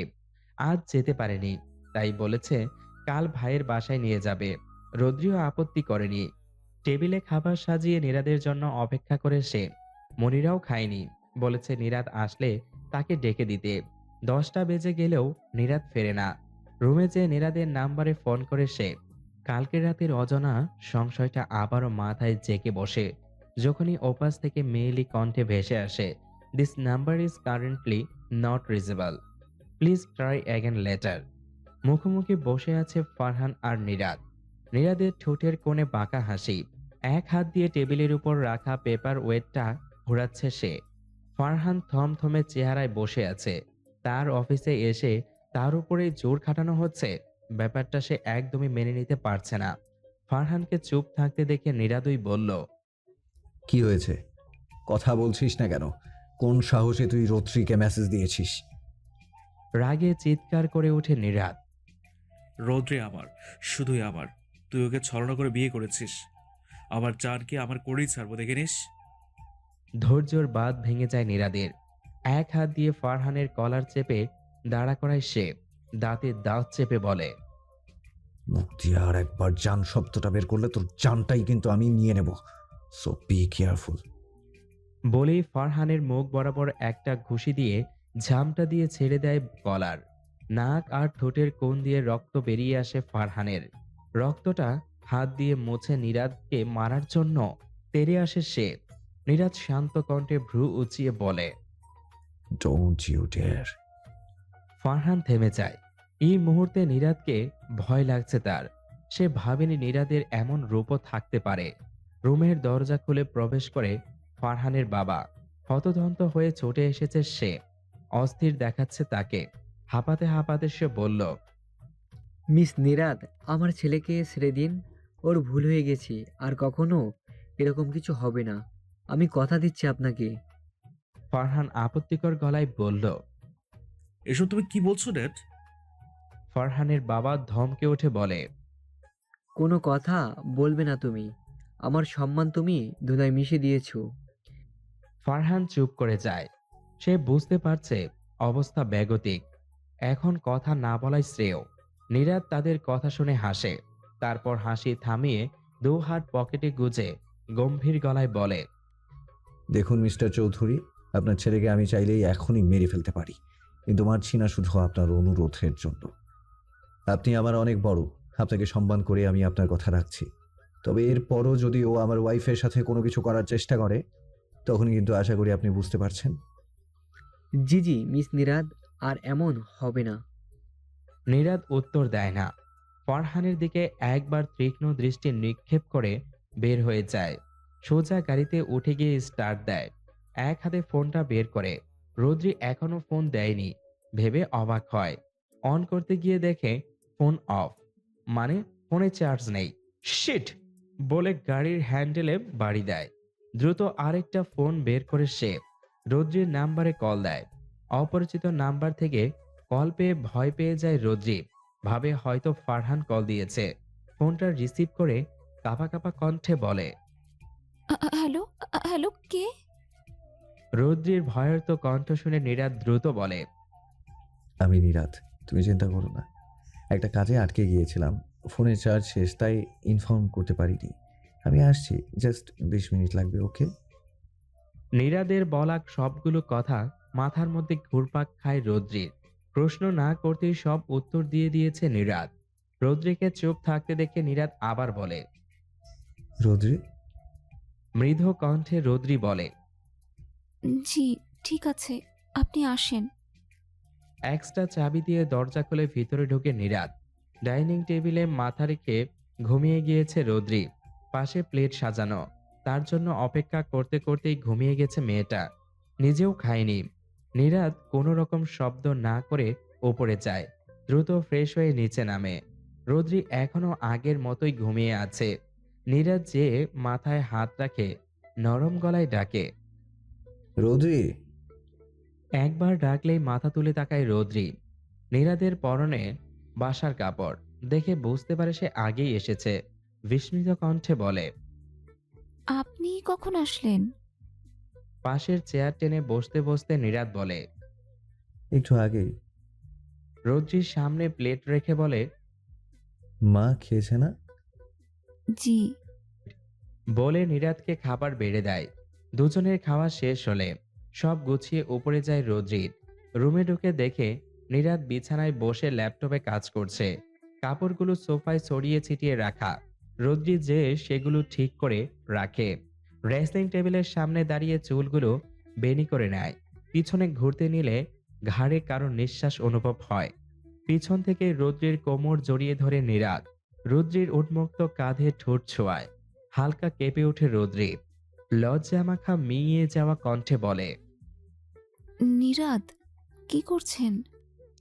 নীরাদ উত্তর দেয় না। রৌদ্রিকে সামনে ঘুরিয়ে আস্তে পিস্টে জড়িয়ে ধরে। তার ঠোঁটজোড়া ক্রমশই রৌদ্রির কাঁধে গলায় বিচরণ করছে, খুব গভীরভাবে। কাচের জানালা টেনে দেওয়া পর্দার ফাঁক দিয়ে সকালের মিষ্টি রোদের শুকনো রোশনি চোখের উপর পড়তেই নড়েচড়ে উঠল রৌদ্রি। ভোরের দিকে ঘুমিয়েছে সে, ঘুম থেকে উঠতে ইচ্ছে করছে না। কোনো মতে চোখ খুলে মুখটা পাশে ঘোরাতেই থমকে গেল সে। নীরাদ তার দিকে এক দৃষ্টিতে তাকিয়ে আছে। নীরাদের নিঃশ্বাস এসে রৌদ্রির চোখে মুখে আছড়ে পড়ছে। নীরাদের হাতের শক্ত বন্ধনে আবদ্ধ সে। নীরাদ মুচকি হাসে রৌদ্রির এলোমেলো চুলগুলো মুখের থেকে সরিয়ে দিল। এখনো তার দৃষ্টি সরিহভাবে রৌদ্রির চোখে আটকে আছে। রৌদ্রির চোখগুলো ছোট ছোট করে প্রশ্ন করে। এভাবে কি দেখছেন? আমার রোদ্রিকে।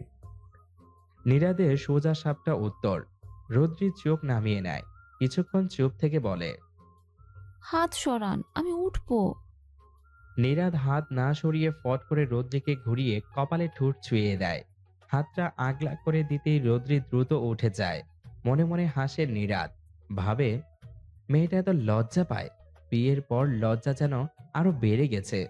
সেই কিনা বুঝে না। তার লজ্জা মাখা চেহারায় চাহনি মিয়ে যাওয়া কণ্ঠে সে বারবার খুন হয়। ভাইয়ের বাসা থেকে বের হতে হতে সন্ধ্যা হয়ে যায়। বিদায় নিয়ে দ্রুত গাড়িতে বসে নীরাদ। রৌদ্রির সিট বেল্ট বেঁধে দিয়ে গাড়ি স্টার্ট দেয়। খুব খুশি দেখাচ্ছে রৌদ্রিকে। নীরাদ আর চোখে একবার পরখ করে নিল তাকে, তারপর সামনে তাকিয়ে ড্রাইভিংয়ে মনোযোগ দিল। রৌদ্রি আশেপাশে থাকলে সে কোনো কিছুতেই মন দিতে পারে না। তার অবচেতন মনের সকল অনুভূতি সেই রৌদ্রিতে গিয়েই আটকে যায়। কবে, কখন, কিভাবে যে মেয়েটাকে এত বেশি ভালোবেসে ফেলল সে নিজেও জানে না। এসব ভাবতে ভাবতে ঠোঁটের কোণে হাসি ফুটে ওঠে তার। এতক্ষণ ধরে নীরাদকে পর্যবেক্ষণ করছিল রৌদ্রি। সিটে মাথা কাত করে এলিয়ে নীরাদের দিকেই তাকিয়েছিল সে। নীরাদকে এভাবে হাসতে দেখে ভ্রু কুঁচকে এলো তার। জিজ্ঞাসু কণ্ঠে বলে। আপনি হাসছেন কেন? নীরাদ ফিরে তাকায়। রোদ্রির মুখের দিকে তাকিয়ে কি যেন দেখে। রোদ্রি আবার বলে, বলেন। মাথা এভাবে রেখেছো কেন? ঘাড়ে ব্যথা করবে পরে। দেখি সোজা করো। বলে নিজেই রোদ্রির মাথা সোজা করে দেয়। রোদ্রি মুচকি হাসে। নীরাদের এই ছোট ছোট কেয়ারগুলো সে খুব করে ভালোবাসে। নীরাদ এমন ধাঁচের মানুষের মধ্যে পড়ে যারা কিনা ভালোবাসতে বাধ্য করে। এরকম মানুষদের ভালো না বেসে থাকা যায় না। এদেরকে ভালোবাসা বাধ্যতামূলক। আর ভালো না বাসাটা প্রকৃতির নিয়মের বাইরে। জ্যামে আটকে আছে তাদের গাড়ি। নীরাদ ফোনে কার সাথে যেন কথা বলছে। রোদ্রি অধৈর্য দৃষ্টিতে সামনের দিকে তাকিয়ে আছে। জ্যামের মধ্যে বসে থাকা তার কাছে প্রচন্ড অসহ্য একটা বিস্ময়। গাড়ির গ্লাসে ঠক ঠক শব্দে দুজনে সেদিকে তাকায়। একটা বাচ্চা মেয়েকে দেখে গ্লাস নামায় রোদ্রি। মেয়েটা একটা বেলি ফুলের মালা এগিয়ে দিয়ে মিষ্টি কণ্ঠে বলে, আফা, নিবেন? রোদ্রি মাথা এগিয়ে মেয়েটাকে দেখে। বেশ মিষ্টি দেখতে মেয়েটা। রোদ্রি কিছু বলবে তার আগে নীরাদ বলে, নাও। রোদ্রি মেয়েটার হাত থেকে মালাটা নেয়। এক হাত বাড়িয়ে মেয়েটার মাথায় হাত বুলিয়ে দেয়। নীরাদ ওয়ালেট বের করে 500 টাকার একটা নোট এগিয়ে দেয় বাচ্চাটির দিকে। বাচ্চাটা ইতস্তত গলায় বলে, এত টাকা ভাঙতি হইব না স্যার। নীরাদ হাসি মুখে বলে, ভাঙতি লাগবে না, তুমি রেখে দাও। মেয়েটার মুখে হাসির ঝলকানি দিয়ে ওঠে। দৌড়ে দৌড়ে সামনে যায় সে। তার ওই সমবয়সী কিছু মেয়েদের সাথে গিয়ে খুশিতে মেতে ওঠে। জ্যাম ছেড়ে দিয়েছে ততক্ষণে। রোদ্রি এক হাতে মালাটা পেঁচিয়ে নিয়েছে। এই অতি ক্ষুদ্র জিনিসটাই তার কাছে অনেক মূল্যবান। বাসায় ফিরে ফ্রেশ হয়ে রাতের খাবার খেয়ে নেয় মনিরা আহমেদ, রোদ্রি আর নীরাদ। খাওয়া শেষে রোদ্রি মনিরা বেগমের রুমে যায়। তাকে ওষুধ খাইয়ে দেয়।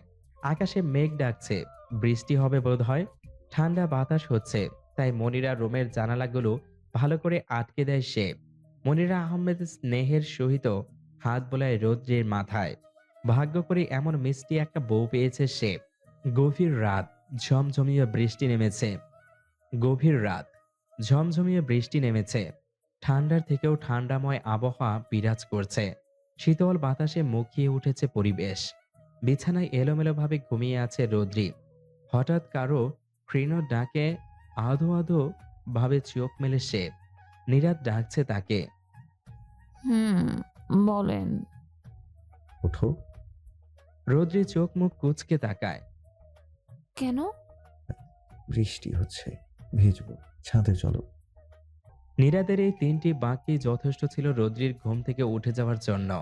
হুড়মুড় করে উঠে বসে সে অস্থির কণ্ঠে দ্রুত বলে, আপনি ঠিক আছেন তো? আপনার তো কোনো কালের বৃষ্টি পছন্দ না। আজ হঠাৎ ভিজতে চাইছেন, তো আবার এই মাঝরাতে? এই জ্বর টর এসেছে নাকি? বলে নীরাদের কপালে হাত রাখে রোদ্রি। নীরাদ হেসে দেয়। কপালে রাখা রোদ্রির হাতটা নামিয়ে হাতের উল্টো পিঠে চুমু খায়। আমি একদম ঠিক আছি, এত প্রশ্ন না করে দ্রুত ছাদে চলো। কিছুক্ষণ চুপ থেকে আবার বলে, আমি জানি তোমার মাঝরাতে বৃষ্টিতে ভেজার খুব শখ। রোদ্রি চমকায়। বেশ কয়েক মাস আগে সে নীরাদকে কথার ছলেই তার এই ইচ্ছেটা বলেছিল। নীরাদ এখনো মনে রেখেছে ভেবে খুবই অবাক হয় সে।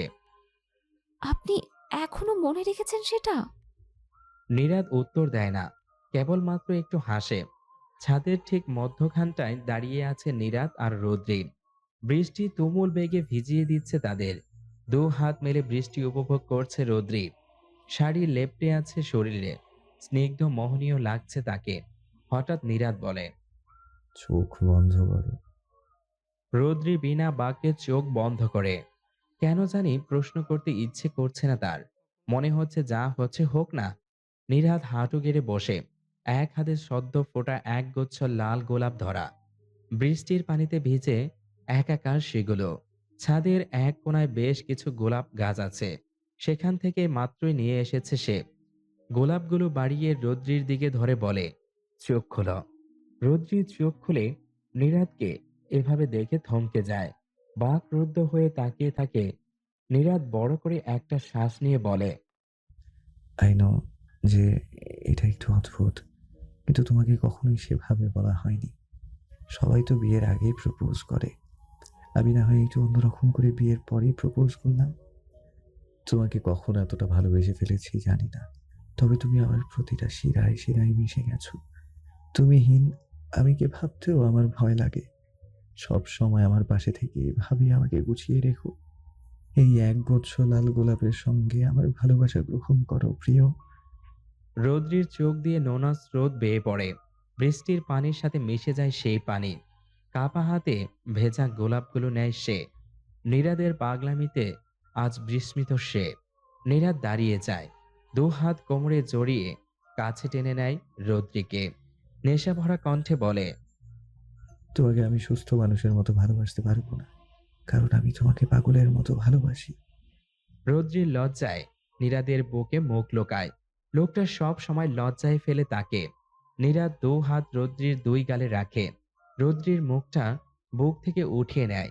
শীতে রৌদ্রির ঠোঁটগুলো থর থর করে কাঁপছে। রৌদ্রির কাঁপা ঠোঁটে ঠোঁট মিলিয়ে দেয় নীরাদ। পরম আবেশে চোখ বন্ধ করে ফেলে রৌদ্রি। বৃষ্টির বেগ ক্রমশই বাড়ছে, সেই সাথে বাড়ছে তাদের ভালোবাসার গভীরতা। যাই হোক,